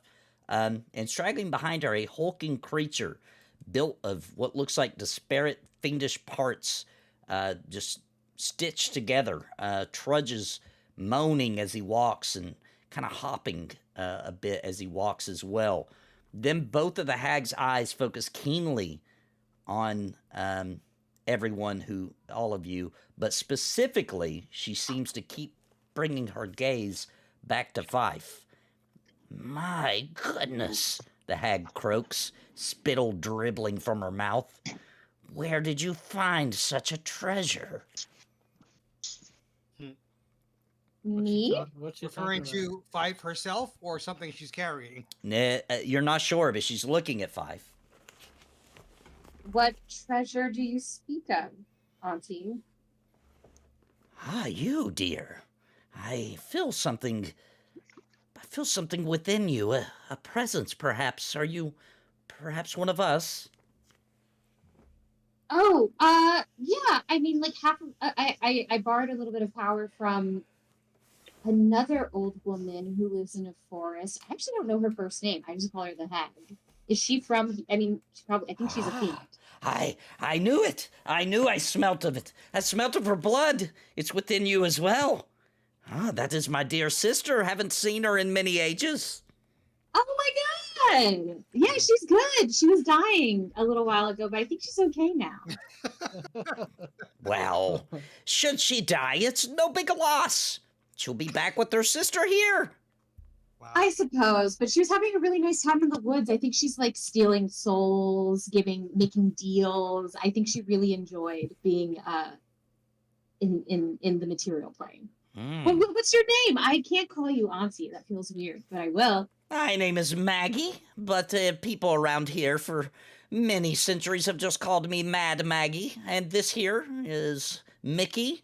And she points to the moaning creature behind her. Of course. It is. Oh, I'm gonna give Mad Maggie like a hug. As you hug her, and she starts kind of putting her long, gnarly looking fingers through your hair a bit. It feels like she's like trying to get to your skin on your scalp.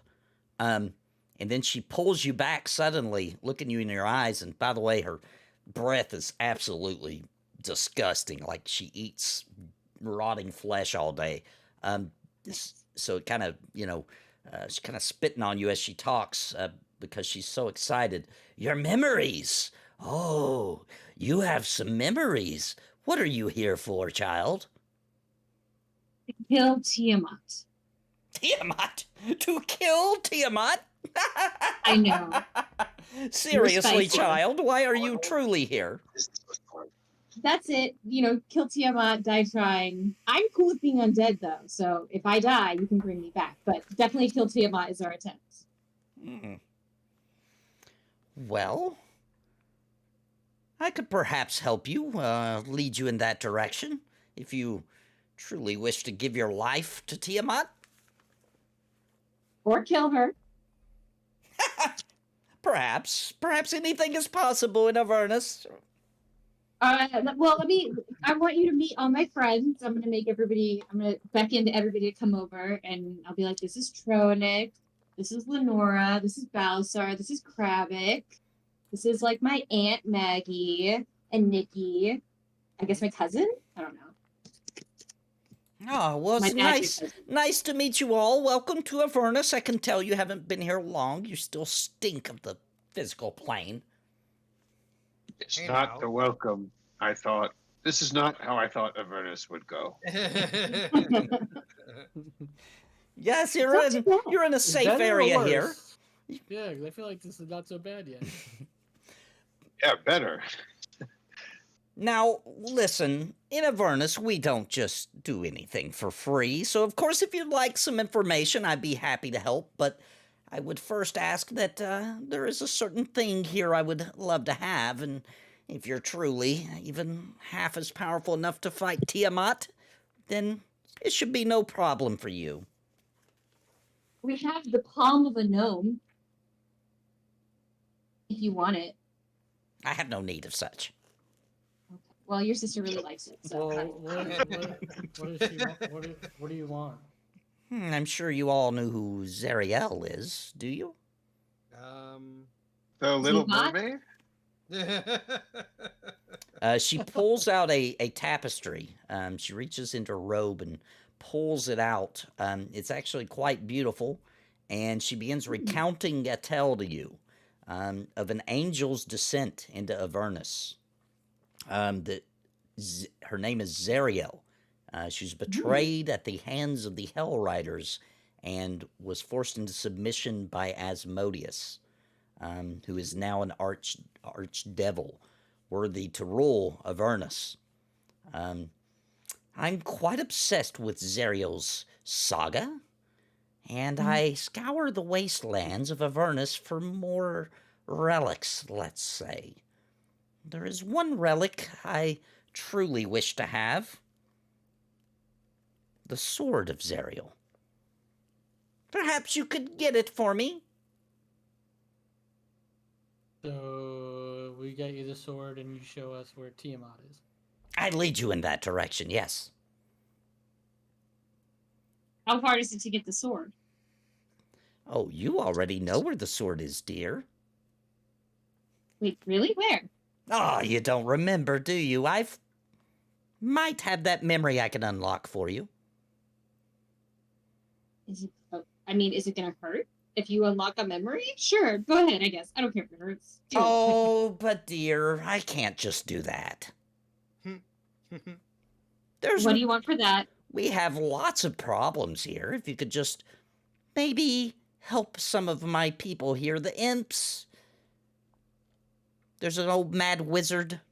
Perhaps you wouldn't mind helping them, and then I could help you. So But we we're help not the high imp. enough level for this quest, it sounds like. Yeah.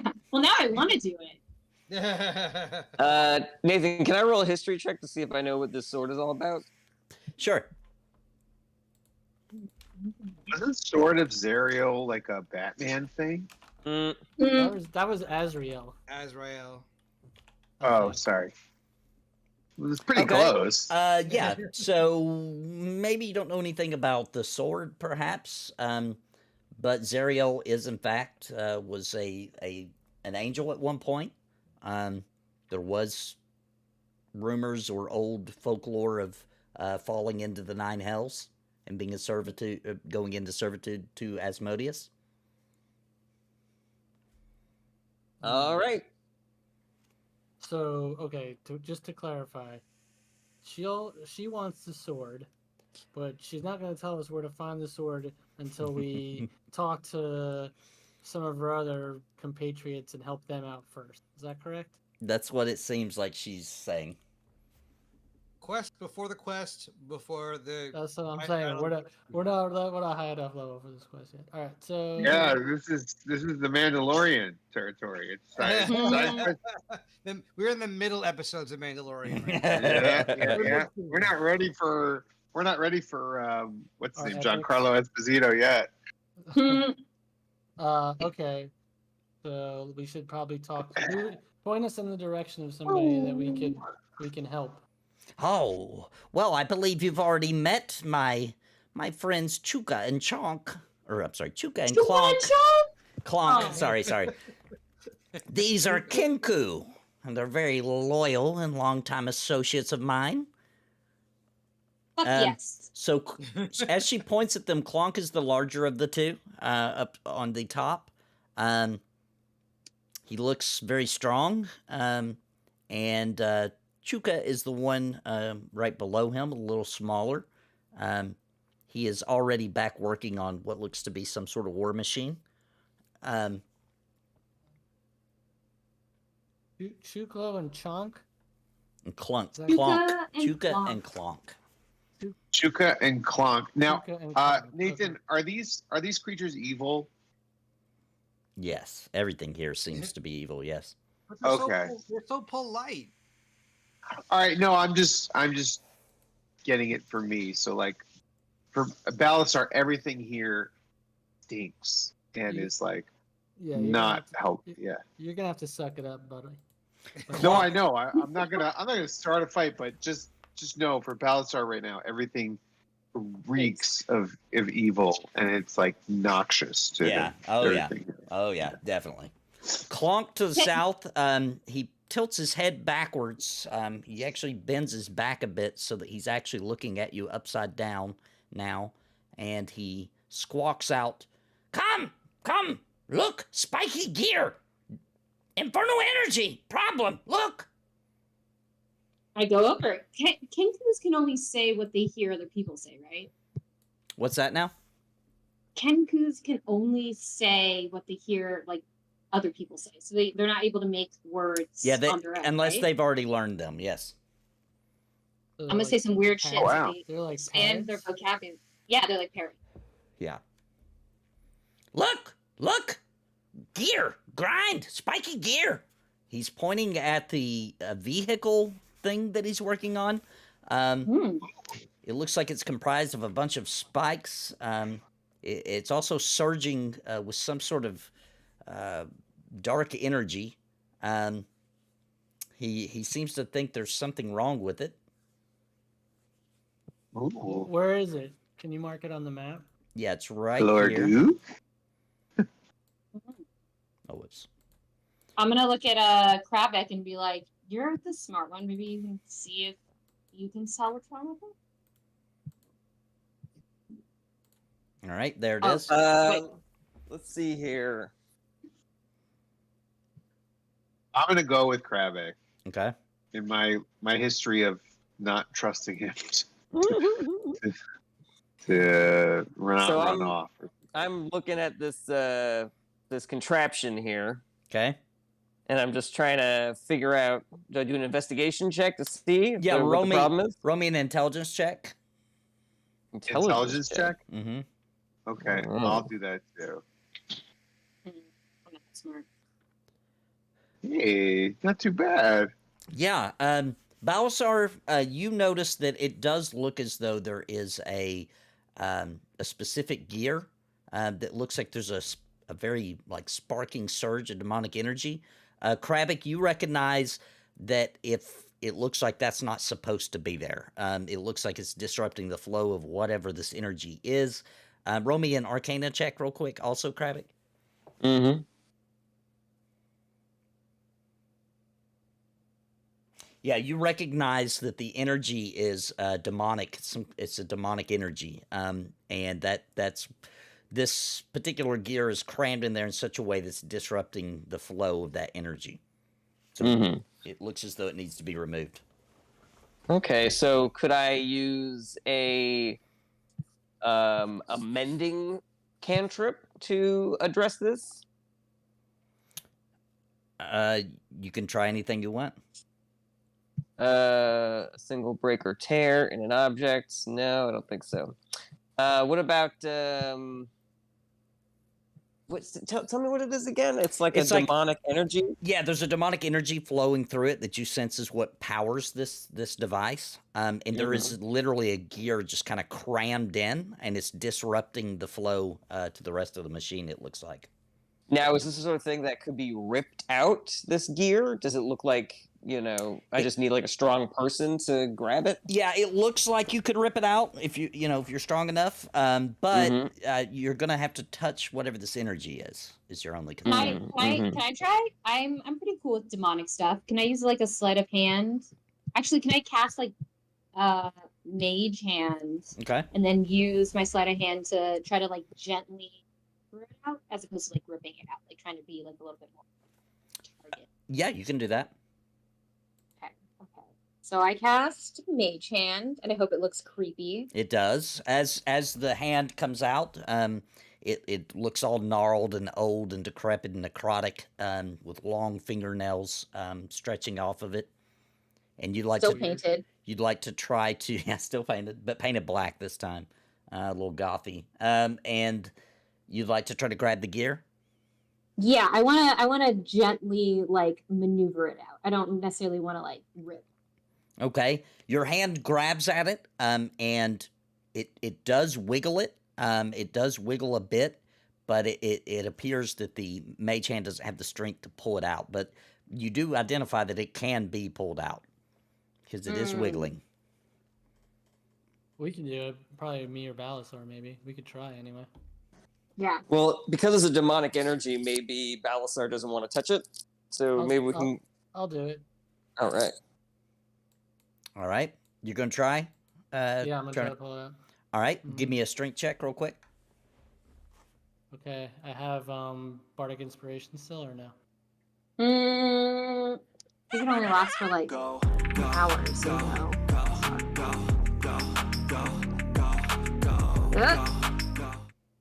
Not great. What's your strength? Like 20? 21. 21. Oof. Okay, let's see. No, it does not wiggle free. And when you touch a demonic energy, you take 6 points of damage. Okay. All right. Let's see. I'll try it, I guess. Wait. I'm gonna go over to you, and I will cast Enhance Ability on you. So you will have. I will give you. Oh my God, where is it? Bull's Strength. So you had advantage on strength checks. Full strength, great. Where was that like 2 minutes ago? I thought you were gonna crush it, man. I'm sorry. Yeah. All right. Forgive her Maybe for you're believing you're in making me look bad and clonk and Wait, clunk. Well, strength check or strength? to be fair, Sorry, you go were ahead. the first one to touch demonic energy, so you couldn't go at it full bore because you were a little freaked out at what would happen. So that's probably why you didn't pull it Yeah. off, Tony. Yeah. Okay. Thank you. Feel less Um, emasculated now.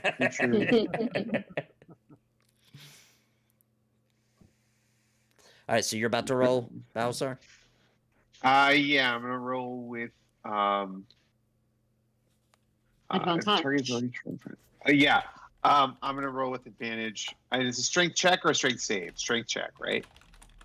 Yeah, strength. Okay.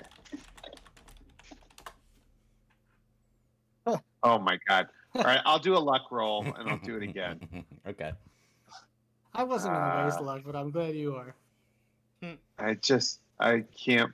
You know what? Actually, maybe I shouldn't waste luck. So No, forget that's it. Yeah. metagaming. You already said it. You gotta do it. Yeah, fair enough. All right. Oh, wait, but I wouldn't get advantage on this roll, right? I would just be normal. I believe in you. There we Ooh, go. Nice. All right, so Balasar, you reach in and grab the gear. When you touch and begin pulling it out, a large spark comes flying out of it, and a piece of that energy kind of envelops around your hands for just a moment. And in that brief moment, you, first of all, inside your mind, hear a very loud shriek. It sounds like the shriek of a very large dragon, and you see a brief vision in your head of a dragon like you've never seen before, with a spear-shaped head. It's blue, and you've seen it shriek out as that energy touches you. But as quick as it's there, it's gone. You do take 3 points of damage from it hitting you. But you do remove the gear. It looks like the energy is flowing now. And Clonk has ran over to it, as well as Chuka has ran over as well. And they have climbed up on top of it. And the entire machine with them inside of it takes off. And they, with a big plume of dust as they leave, they go out the gate and are gone. Well, there goes our ride. do they yell "fuck yeah" because I said it for the first time in front of them like 10 seconds ago? Yeah, as they were leaving, they shrieked that out in victory as they left. So the hag is clapping excitedly. Yes, yes, yes, help friends. Thank you, help friends. So we have to do like wait, 3 of these? really quick. I asked the hag, I say, hag, do you know of a blue dragon with a head like a spear? No dragons. Tiamat dragon. She had blue heads sometimes. Okay. Stupid me. All right. Never mind. All right. So I thought I saw something, but never mind. You have holy within you. Be careful around such demonic powers. Yeah, thanks for the warning. Now. Auntie Maggie, is there any way to protect my friend from like demonic powers? He's such a goody two shoes. I don't want him to die. Yes, he should never come here. This Avernus, full of demonic devil. Is there like a spell or something I could cast to keep him safe? Like I'm bad to the bone, but he's too cool for school. Like he's like too good, and I want to make sure he's safe. Like there's nothing we can do to help him resist all the dangerous temptations here. No, tell him to quit touching energy such as that. Vander, stop touching stuff. As she's talking, her creature behind of her is, she said his name was Mickey. He is trying to walk up beside her. He is moaning as he walks and hopping along, and lets out a moan that maybe sounds like a victory moan. Ew. Does that make you happy, Nikki? What's going on here? Why are we doing this? Oh no. That's not enough. That's easy. I need you to head over to the west side. There's a certain wizard in my how should I say in my servitude. Speak with him. He's something's wrong with him. I don't know. Just make him quit whining and complaining, please. Okay. Let's go. Oh, Can we I got one. do like a really quick insight check into Aunt Maggie just to make sure she's like not yanking her chain? I trust her, but I also don't Yeah. trust anybody here. Yeah. Ooh, nice. Ooh. Yeah, you are absolutely certain that she is making you do petty work for her and she's getting enjoyment out of it. But you do believe that she will follow through. Okay. I'm gonna touch my nose and look at her, being like, I got you, bitch. But I'm gonna do this. All right, let's just get this over with. Her long Let's go. fingers are pointing over to the west side of this encampment. I'm gonna go. Mm. Let's go. Let's do it. Yeah. Yeah, I can't wait to meet this cranky wizard. I wonder what he's gonna be like. All right, as you He's guys just a mirror. It's like looking into a mirror. Mm, as you guys Is it- walk over, you do approach two imps here. Let's see here. How long do the temporary hit points last? I think Until it's, they go away. yeah, I think until you 24 use them. hours? Yeah, or the whole day. Yeah. Oh, great. Woo. As you were walking this way, they're laughing and they're pointing up to the north, where you do see what looks to be a flaming skull with a bunch of imps surrounding him to the north between what would be the thumb and the forefinger of this mountain pass. Nathan, why on our map are like the tokens? Is this for you guys too, where it has like the feet? Yeah, I- it does, but I don't know why. What is it? I You think see Mine what? says 5 feet, 10 feet, 30 feet, Yeah, 25 feet. Yeah, there's Like, from each distances other. posted on some circles. Oh, there you there we go. go. There we go. Okay. I don't know why it did that. Also, as a side note, Crabbick, you have reverse gravity on yourself twice. In case we're about to get into a battle, you might want to get rid of those on the combat tracker. So does that mean they cancel each other out? yes, I don't believe I control that. I don't know if I can get rid of that or if Nathan has to do that. And what do you need to get rid of? What is it? I have like a bunch of effects. on Oh there yeah, right let now. me fix those. Click- Yeah. Well, you can actually. You can click on the head next to you in effects, Mhm. on the combat tracker, and then turn them off. Oh, all right, I'll do that. There, I got you. Okay. Thank so you. Let's go to Ghost Rider up here. All right, you guys head up. Yeah, Ghost Rider. You guys head up north, and as you approach, there are a bunch of the red-capped creatures surrounding what looks to be a flaming skull. As you get closer, he shouts out to you, "It is I, Barnabas! Get these creatures away from me!" We were sent by what's her Maggie. name? Maggie. And Maggie? Who's that? Oh my god, the old bitch.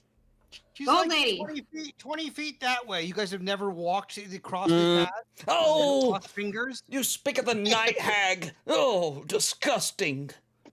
Oh my god. Working You're not anything on more a than This that. night. guy's problems. He was Mm. suffering Alzheimer's. Maybe I don't know. We gotta help him with that. Beyond our scope. Yeah. Get these What's up with these disgusting skulls? creatures away from me. They torture me. Is it because they're gross and you don't like them, or because they're actually hurting you? I think he's talking about us. They stole my tooth. Oh. Oh gosh. Who stole your yeah. tooth? I believe it was that one. And he points at one of the red caps, who laughs and skitters away for a second and then runs back up and begins poking at him again. His name is Grubba. He's a feisty little guy. Hmm. Grubba, will you give this old man his tooth back, please? Me? I don't have Yeah, his... you. I don't have it. I don't have his tooth. I would like to cast Insight, locate Insight. object. Okay. insight. Ding, ding, ding, Yeah, ding, inside ding. check, liar. All of us. All of us. All right. He's casting locate item. How'd it go? I didn't see the result there. I got 24. Okay. Insight onto Gruba, the Yeah. little red cap guy. Does he have the tooth? Well, you're not sure if he has it or not, but he definitely knows where it's at, or he had it at one point, or something of that nature. All right, Mhm. I grab him and I try to intimidate him. Where's the fucking tooth? Oh, Where's the tooth? he has it! And he points at another red cap right beside him. It's him! Take it from him! He has it in his pocket! All right, I grab that guy and I intimidate him too. And I'm like, "What's the truth? Swear to me." He pulls out his pockets and there's a rock inside, and he chucks it at the flaming skull. It hits him, and another one of his teeth falls out. Damn. Balasar can't help but laugh for a second. I don't have it either. It's him. And he points to the one to the left of him. Can I cast locate Is object? this like to three find card? this tooth? Is this like the game in New York City where they put that thing out of the cups? 3-card Monty? Monty. Yeah, 3-card Monty, but with imps. Like, 'cause Oh. I'll start turning imps over if I have to. Nathan, can I cast locate object to find this tooth? Well, don't you have to, do you have to have already seen the object or something in order No, for I that to think it work? has to be familiar with it. It says right. Okay, so you could go inspect the tooth that just fell out, and that would probably get you familiar enough to maybe find All it. right. I'll do that. Yeah. All right. As you're walking up to this creature, my name is Barnabas, by the way. I once was a powerful wizard, I'll have you know, and then my crypt was defiled, and Now you I was need- now you turned need a into a dentist. flame skull, and now I had to strike a bargain with Mad Maggie. It's pretty badass. You're a flaming skull. You did good. I All do right. look quite fine, as Mhm. a skull can be. All right. So yeah, do I get any insight onto where this other tooth is by doing my locate object? Yes, it turns out, so basically there's a half circle of imps here, and the one on the very far left, which in the order they were blaming would have been the last one, you're pretty sure that he has it in his mouth. Okay. I'm also going to cast. Can I cast animate object on that tooth and have it run to me? Sure. All right, that's what I do. All right. He comes running at you, and as he gets closer, you realize that it is very apparent he must have it in his mouth because his cheeks are bulging. Wait, so I'm casting animate object on the tooth. I want the tooth you're trying to pull run it from towards his me. mouth. Okay. Okay. Yeah. All right. I'm sorry. That's So all right. when you cast that, a big wad of spit comes flying out of his mouth, and the tooth comes flying out, and lands right at your feet. All right. I command the tooth to run back over to the flaming skull and jump back in his mouth. The tooth goes. It does go into a missing slot. It does fall back out. However, it is laying right below this flaming skull who said his name was Barnabas. He nods. Thank you, good sir. I appreciate that. And then one of the red caps says, "Hey, that tooth's our lucky charm." Can I craft? I have something. Can I give them a lucky charm instead? I will give them. I had something. I will give them an ornamental gem, and I will give that to them and say, "This could be your new lucky charm," and I'll toss it to them. And what are you giving them? So I have like an ornamental gem in my Ooh, yeah, I'll give them that. I'll say take this. I was gonna give them my tea kettle. The gem is stupid. Okay. All right. He grabs it. Ooh, shiny. Mm-hmm. He stuffs it in his pocket, and then the other red caps begin circling him, and it looks like they're now fighting over who's going to get to hold it. All right. And as this is happening, you look to the south, and you see that the hag is watching, and with a big toothy smile, she is clapping wildly. Yes, yes, yes, help! You helped Barnabas. Thank you. Is that all? Have we completed all of your little tests? Oh, come closer, dear. I can hardly hear you from so far away. I'm quite old, you see. I'll come closer, but I still don't. I feel like she's playing a fun little game with me. As you get closer to her, she's holding up one of her feet. And as this is happening, by the way, the creature she said's name was Mickey is hopping along, moaning every step he takes, and joins behind her. She's Can I really quickly message Crabbick and have him read the mind of Mickey? Yeah. I just say, Crabbick, read this dude's mind. This is just all right. I do detect thoughts on that guy. Okay, it seems as if he doesn't speak any language you've ever heard of. However, he's in pain. Every step he takes, it seems he's in excruciating pain. That's why he's moaning. Okay. Yes, dearie. I've got a bit of fungus here on my foot. You think you could wipe that off for me? My back's too bad to reach down and get it. Insight check. All right. Now she's really fucking with me. Oh. Yeah. I guess I'll have not to sure. rub this old woman's foot. Wow, plus 14. Jesus Christ. Yeah. her foot is quite crusty and moldy, but you do wipe it off. Spit shine.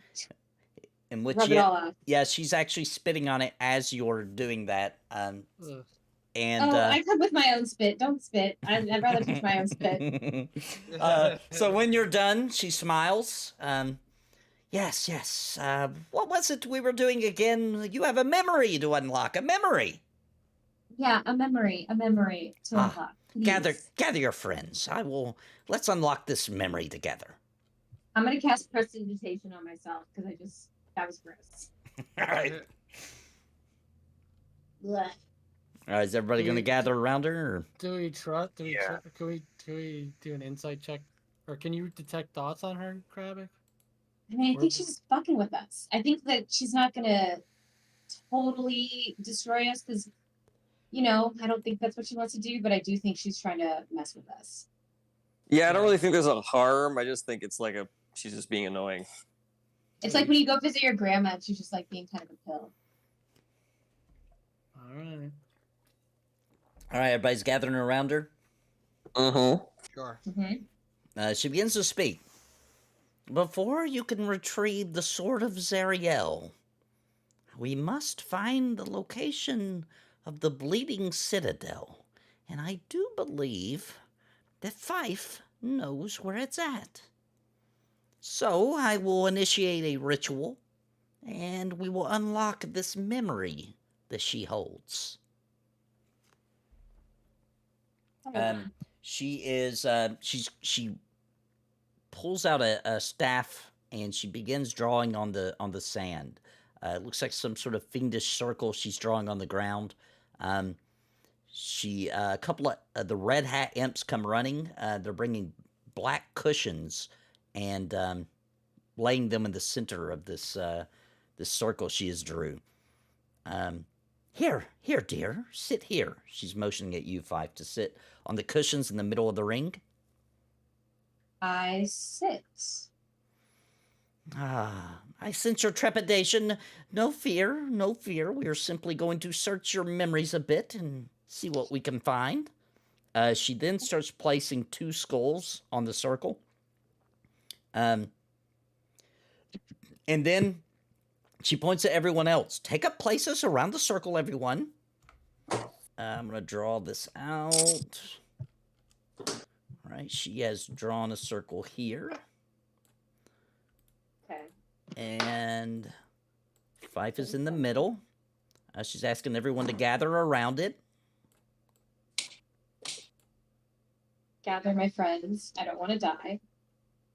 Is everyone accepting and going to get in the circle? Sure. I sure. accept. Yep. All right, you I'm guys. so sorry. My dog's mouth was bleeding. Oh no. So we had to check. What did we miss? What did I miss? You guys got the tooth back from the red cap imps, and Fyfe had to clean nastiness off of her foot, and now she is going to try to unlock a memory, she says, that Fyfe has to find the location of the Sword of Zariel. Okay. All right, so she tells everyone to close their eyes and to keep them closed. Okay. All right, is everybody doing that? Yep. All right. She begins chanting. As soon as she begins chanting, you all feel immediately like you have some sort of telepathic bond. And she continues chanting, and you can tell that not only between each other, but you feel that you have a telepathic bond now with the hag as well. And you sense a brilliant flash of light and then darkness, and a tingling sensation sweeps over your bodies as vibrant rainbows appear within your minds. And then you feel as if you are dreaming. But in this dream, you are disembodied, everybody but Fyfe. Fyfe, you're actually in this dreamscape. And basically, it's a situation where it's a rich, radiant light of 100 dancing rainbows, and they're slowly dissolving, and warm sunlight fills the area.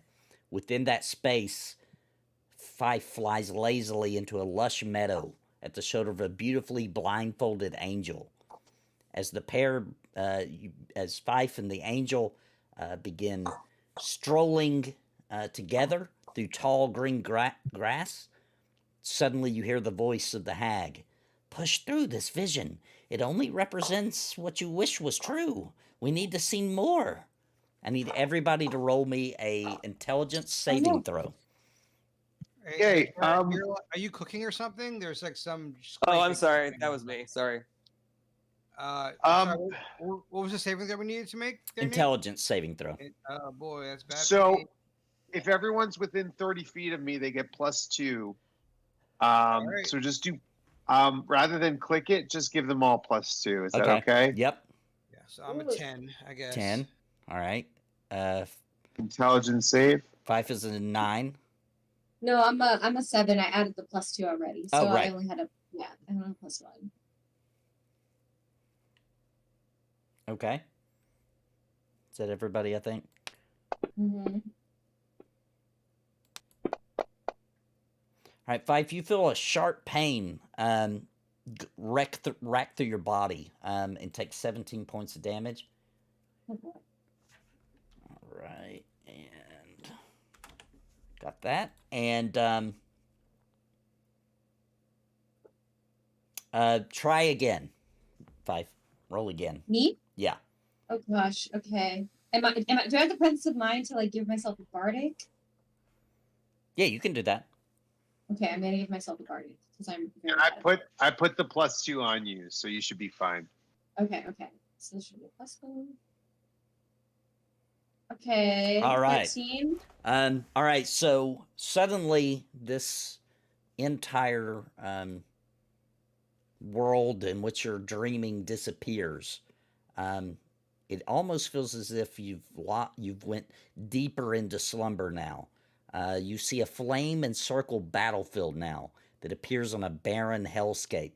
At the center of the circle, Fyfe and the angel lie unconscious and prone, horribly injured. Now you see your own bodies in this scene, and it looks as if you're standing in the defense of Fyfe and the angel, who are wounded, facing outward, circling their bodies.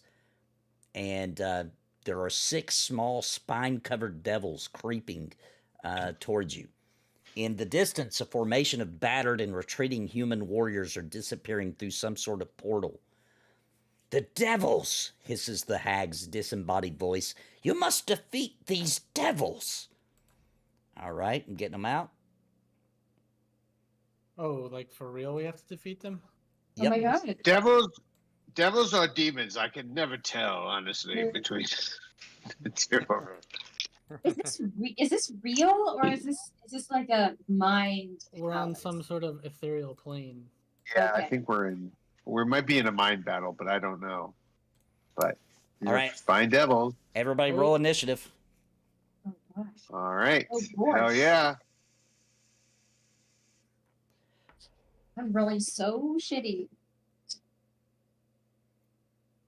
All right, there we go. All right, Spine Devil. Where's he at? Oh, I gotta put him out. Hang on, let me put him around you guys. I'll move these guys I'm gonna assume back. these are fiends. Yes, for sure. Hell yeah. Good. Mm, Let them come. let's him fight. All right, you guys can see them, right? I'm gonna move the other creatures out of the way so they're not distracting. All right, so let's see whose turn is first. It is number 3. All right, he is going to attack Roenick. Roenick is within 5 feet of me, right? Yes. Yeah, all right, so he gets disadvantage. All right. It looks as though he's shooting some sort of spine out of his tail. Let me put it on disadvantage.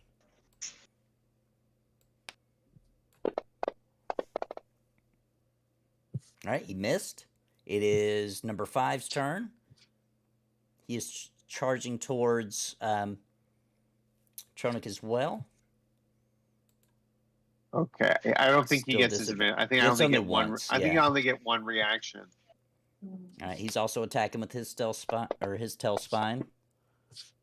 Missed. All right, and now it is Roenick's turn. Or wait, no, I'm sorry. Yeah, that's right. Hang on, let me fix this. It's all backwards. Let me get it back where it's supposed to be. There we go. Roenick's turn. Okay. I'll swing my greatsword at. Oops. Roenick, do you use a shield or no? You don't, right? I don't. I use a greatsword. Okay. Did it work? Wait, what's going on? Oh, there we go. Sorry. Yep.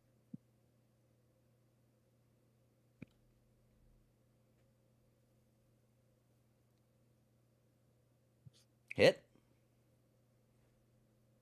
Oh, I forgot to flame on. So I'm gonna flame on for this next attack. Okay. I don't look like they're too powerful. It might not work against them, but we'll see. Okay. Sorry. I'll take another swing at 3. Okay.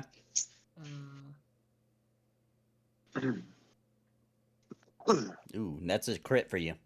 Yeah, it's a crit. So how do I do that again? Because the game, I don't think knows. Just roll attack, and then Roll you'll just do another attack after that. Oh, that killed him. Anyway. All right, he's dead, and then you hit his body again. All right. And then with my last attack, I'll swing at number 5. All right.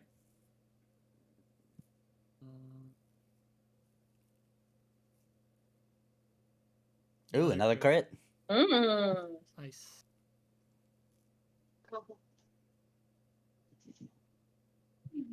And then the 2. Oh, he's dead too. He's dead. All right. So is that all your turns, Roenick? Yeah, I'll save anything else I have. All right. So as those two ran towards Roenick and tried to attack him, and he dodged out of the way, and then he swung and demolished him, leaving nothing but blood stains on the ground. It is now Lenora's turn. All right. I cast. We're out. What's the environment we're in right now? Like, could I cast a lightning cloud? Could I call lightning? Yeah, it appears you're. It looks like you're still in Avernus. It looks like you're in the middle of a huge battle that has just happened. Well, I'm gonna try it at least. I call lightning. Mm-hmm. And so there's gonna be a 60-foot, 10-foot tall, 60-foot radius cloud, which is basically everything around us, 60 feet, I believe, if I center on me. Mm-hmm. And I can pick a creature. So I target, let's say this one over here, so there's no one else behind us. This is the last one on this side of us, right? Mhm. I'm going to target him and cast Call Lightning on him. See how that goes. Success? Or he Success for succeeded, yeah. him, I think. Yeah, all right. Well, Still half takes- damage. Takes half damage. So 13. All right, lightning crashes down on him as he's charging forward. Yep, and I think, let me see if going forward I have each of your turns I can use the action to call on lightning. On any use your target, right? action. Oh, yeah, I can target anyone to use lightning on them. Yep. Nice. That's me. All right, and the one you just attacked with lightning is charging down towards Crabbick. It looks as though he has a pitchfork in his hand. He is attacking Crabbick with. It's a hit. Crabbick takes absorbed. Actually, it was psychic damage. Looks like Crabbick, you absorbed that. Oh, that was because of the hit points. Actually, I thought you had some kind Temporary of hit psychic- points, Yeah, that was yeah. the temporary hit points. All right. Number 4 is coming for Lenora. He's attempting to bite you. There. It's a miss. And Crabbick, it's your turn. Okay. What do I want to do here? They're not that powerful, so don't. Yeah. You know. Okay.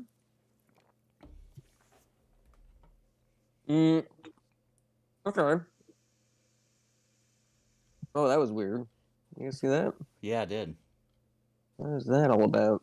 Oh, yeah, Barnabas, weird. Barnabas tried to take a move. Okay. Okay, now he is targeted. I'm going to cast Ray of Frost on this guy. Okay. It's a hit.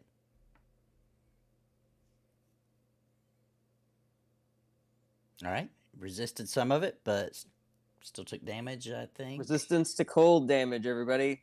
Yep.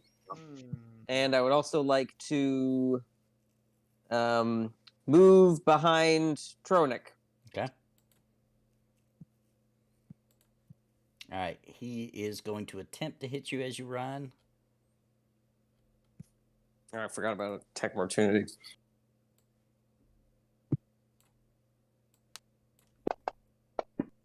Jarrett, you know that when you cast this missed. now, it's Jarrett, you know that at the level you're at, when you cast your cantrips, the attack amount goes up. So it's not 1d8, it's now 4d8. Oh, can I redo that damage? I mean, you can just add 3d8s to it. Yeah, add 3 d8s. Yeah. Okay, But here all we I'll, go. I'll do it manually. Which one was that? It I was was 2, gonna right? say that's a pretty weak cantrip. That's what I was gonna say thinking, for an too. 18. Okay, Yeah. 5. So 12. Hang on. It was number 2. All your cantrip damage goes up as you level. Yes, yes. Yeah, because Eldritch Blast gets pretty powerful, right? You get like a whole I know. bunch of raids. Now I hit 4 Like times. 5d10, right? It's 4d10. All right. Spine Devil 6 is attacking Balasar. Or attempting to. Let them come. Missed. All right. And it is number 1's turn. He's also trying to attack Balasar. Let them come. Miss. All right. Balasar, it's your turn. All right, I will attack Spine Devil 6. Let's see. Yeah. All right. It's a hit. Okay. All right. 14 I will damage. attack him again. All right. Is that a hit? With the 3? No. All right, he's dead. All right. Great. It's your turn. That's it. Yep. All right, 5. I'll save it. You can't move. You feel like you're injured. You're lying beside of this angel on the ground, but you can cast. Okay, I am going to cast Hex on the one closest to me. Okay. Well, actually, no, that's a waste of time because just he resists like guaranteed. I'm just gonna hit him with an Eldritch Blast. Okay.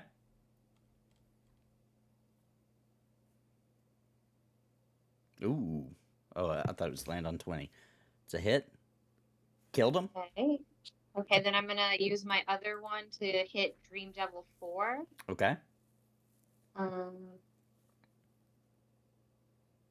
It's a hit. okay, I'm gonna use another one. All right.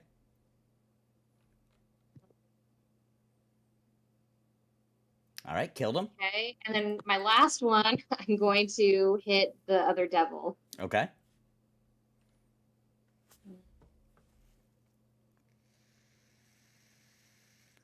Hit. And that's all I can do. All right. It is Tronic's turn. Okay. It's just the one left, right? Yes. Yeah. Take a swing. 2 or 3.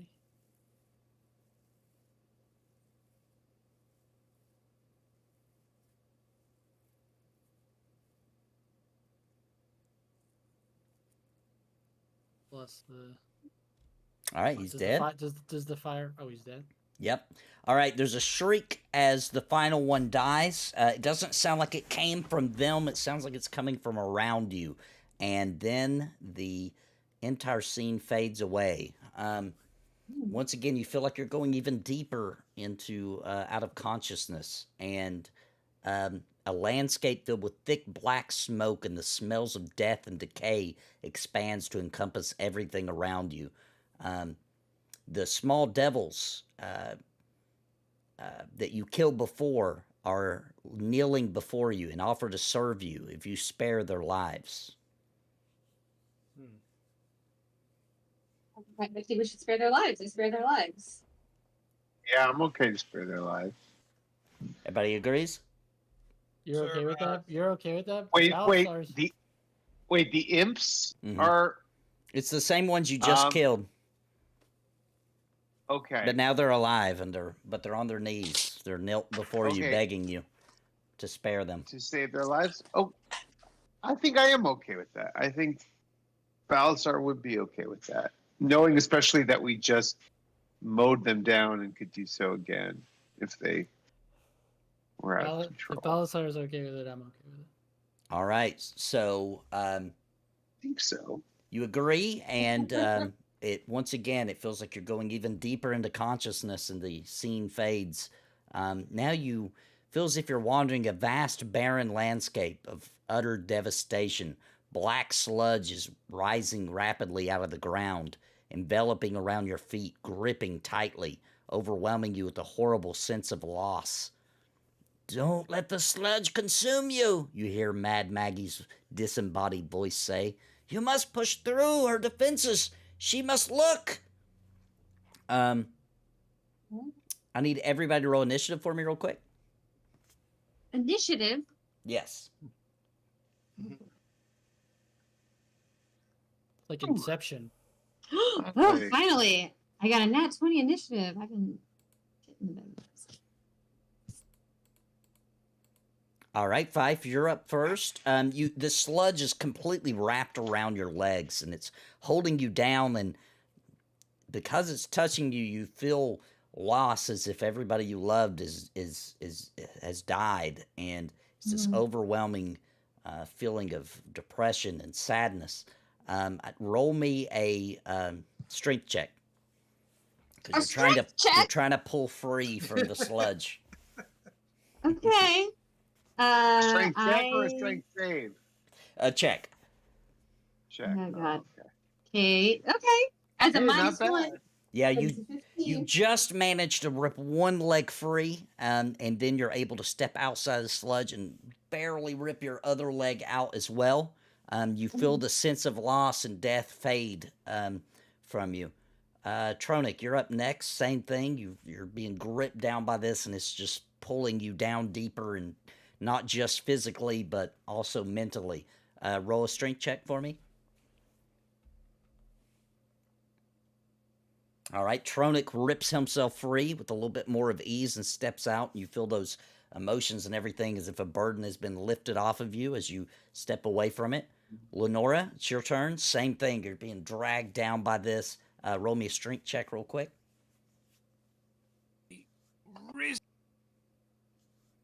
Nice. Nice. All right. Nice. Lenora rips herself free. You feel the burden of emotions just fall off of you as the ooze leaves you. Balasar, it's your turn. Same thing. Feel it just dragging you down. Roll me a strength check. All right, Balasar, you just barely are able to get over the emotions and rip your feet loose and step out. Crabbick, it's your turn. Same thing. It's pulling you down. This is like being set up for something. Pretty good though. Crabbick, you feel the ooze and it's just pulling you down even deeper. You struggle to fight against it, but you feel too sad and overwhelmed with the loss of everyone that you care about, and it's dragging you down even deeper. It's up to your chin now. Everyone is looking on at Crabbick sinking down into the sludge helplessly. You can't move in this dream, and you're just watching him fall. We can't. Can I cast? Wait, can I? Yeah, we were able to cast. dive Like, in. No, you can't do No, anything in this dream. You can only watch as he's getting pulled we down. can't even. Can we cast spells? Stupid dream rules. No, you can't do anything. You just feel so helpless. I can't even like attack. Can I attack him? Can I hit him? Eldritch Blast? Crabbick you is- can't do anything. Crabbick is drugged completely under the sludge, and Crabbick, you see complete blackness, and you've lost all sign of hope, and you've now given up that you are destined to die. You do take some damage, but suddenly the dream begins to fade away, and you all feel yourself diving even deeper into unconsciousness. Now, Fyfe, you're resting on a black cushion in the center of an inky void. You're unconscious, but you know that you're alone. There's a beam of brilliant white light shining down on you. Everyone else sees. Next to you, a large gleaming brass spyglass rests atop an ornately carved tripod. Suddenly you awaken, and you look peacefully around yourself. Seeing the spyglass, you begin to approach it, pressing one eye against the eyepiece. You then step back suddenly, eyes wide, mouth open. Your face is alight with excitement. And then you realize you have seen the sword, and you do, in fact, know where it is. Suddenly, you all awaken. You're back in the circle here, as you were prior. It looks as though, as you're looking about, that the hag has awoken from it as well. She runs over excitedly to Fyfe. Do you remember? Do you remember where the sword is? I do, but I don't understand why that didn't happen to me. I don't know why that's a memory. It felt like a vision of somebody else's life. No, it's not your memory. It's not yours. It's not your memory. Oh my god, okay. Wait, is it the hag's memory? You have a spirit within you. Surely you felt it, a dark presence. A gift from my sister? Oh, so it's the hag. I thought that was just my desire to do evil things. No, the spirit is with you. It follows you. It is its memory. Oh my god. Oh, was she friends with the angel that turned evil? I think you best ask her about that. Quite Do we know private, what- quite private affair. Do we know what they're talking about? No, you guys have no idea what Like, she's talking what about. the hell? I feel like I just ate. We had some magic mushrooms or something, and now people are talking Hmm. gibberish. Basically, what I think, this is Kirsten talking separately. I think what happened is, like, I am a warlock, so I get some of my magic, and some of the hag lives in me. Like, I'm like, we have a connection. I got that, but I'm trying to roleplay. Yeah, Oh, he doesn't okay. know Okay, I nothing. thought you genuinely didn't ask it. Okay, okay. No, I got it. I know what's going on, but my character. I'm asking if we know what's going on. Okay. Yes. You know now. You know which way to go. Thank you. Thank all of you. Thank you. Please bring the sword back. Great power. It has great power. Great for me. Great for me. And I will make it worth your time. Hey, I can help. Big, large. Avernus is huge. Must long travel. You mustn't go on foot. No. Not after helping me. No, indeed. She begins snapping at the red caps. They excitedly, laughing as they go, run off over to the east. They're hopping into one of the war machines. It looks as if they are using some sort of demonic energy, and it begins to roll towards you. Give me 1 second here. We can role play, Kirsten, that Roenick didn't know what it was, and that you told us what it was. So now we all know. If you want. Now we all know. No, that's good. I really want to know if the hag and the angel were dating. That's my question. See if I can get this to work. This is very much accurate, though, to like when you hang out with like an aunt who tells you like weird stories about like your parents from like when they were young. And you're like, oh, that's strange. So they rumble this odd-looking machine, if you guys can see it on the map, over your way. It looks as though it has a seat that one of them is using to operate it, and then the other imps are on the inside of the front of it. Those open up and the imps pile out. Here, you can use this to travel Avernus. Travel quickly. Is there just one, or do we each get our own motorcycle? Well, it's not really. I mean, it kind of looks like a motorcycle from the seat, but it's actually very wide, and there's room in the compartments in the front with little slits for windows for everyone that doesn't drive to crawl inside. Do we know what type of person or checks you'd have to make to drive this thing, or is it just like anybody can drive? You're not sure. Who's got the best like dexterity and strength combat? Probably. My strength is good. Dexterity is bad. I'm pretty good at both. I have 21 dex and 21 strength and 15 dex. Roenick, you should drive. Yeah, blew the hell out of my ass. Yeah. Okay. You don't think it takes like an intelligence, right? Like, because then I'd be in trouble. I'm hoping. Can we get some? Do you have any advice on how to drive this thing, or can somebody like show me how to? Yes. So the hag walks you over. Are you gonna drive it, Roenick? Yeah. She walks you over. There are a couple of knobs and levers. She shows you what goes forward, how it goes backwards. It can even strafe to the left and right. And it even has a couple of weapons on it. It can shoot some spikes out of the front of it. And she shows you how to operate all of it. Sweet. Now, real quick, Yeah. because we'll probably end it here, or right here in a second, but I do want to tell Fyfe where she feels that this place is, okay? So you do feel that you can find it, that you can get you there. Now, you got to understand, in Avernus, you don't just go north or east or west, right? Things move and shift, but you can feel it, that you'll know what direction to go. And in your, where you know this place to be is a giant hill. Above it is what looks to be a giant nest of some kind of gargantuan wasps of some sort. Very alien looking, but it looks like they're swarming around this nest, and that's the area you had envisioned. Okay. I share that information with the rest of the group, so if anything happens to me, they can get there.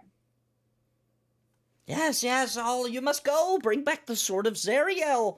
It looks as though the hag has a tear in her eye as she's waving you along, and they have opened the gate to the south for you guys to journey onward to this area where the sword of Zariel apparently is, according to Fyfe's memory. And we're going to end it here for the night, I think. Whoa. All right. So will you guys be good for next week, you think? Amazing. Yeah. All right. I should. Next Monday is not Memorial Day, right? We got 2 weeks for that. All right. Yeah, Yeah. we should have a couple No. weeks. Yeah, I should be good. Yep. All right, cool. Well, we will continue this adventure in Avernus next week. I hope everybody had fun. Thanks everybody for coming out, and appreciate you guys. And we'll be back next Monday with more of the adventurous trip into the Nine Hells of Avernus. Goodbye, everybody. Goodbye. Bye, everybody.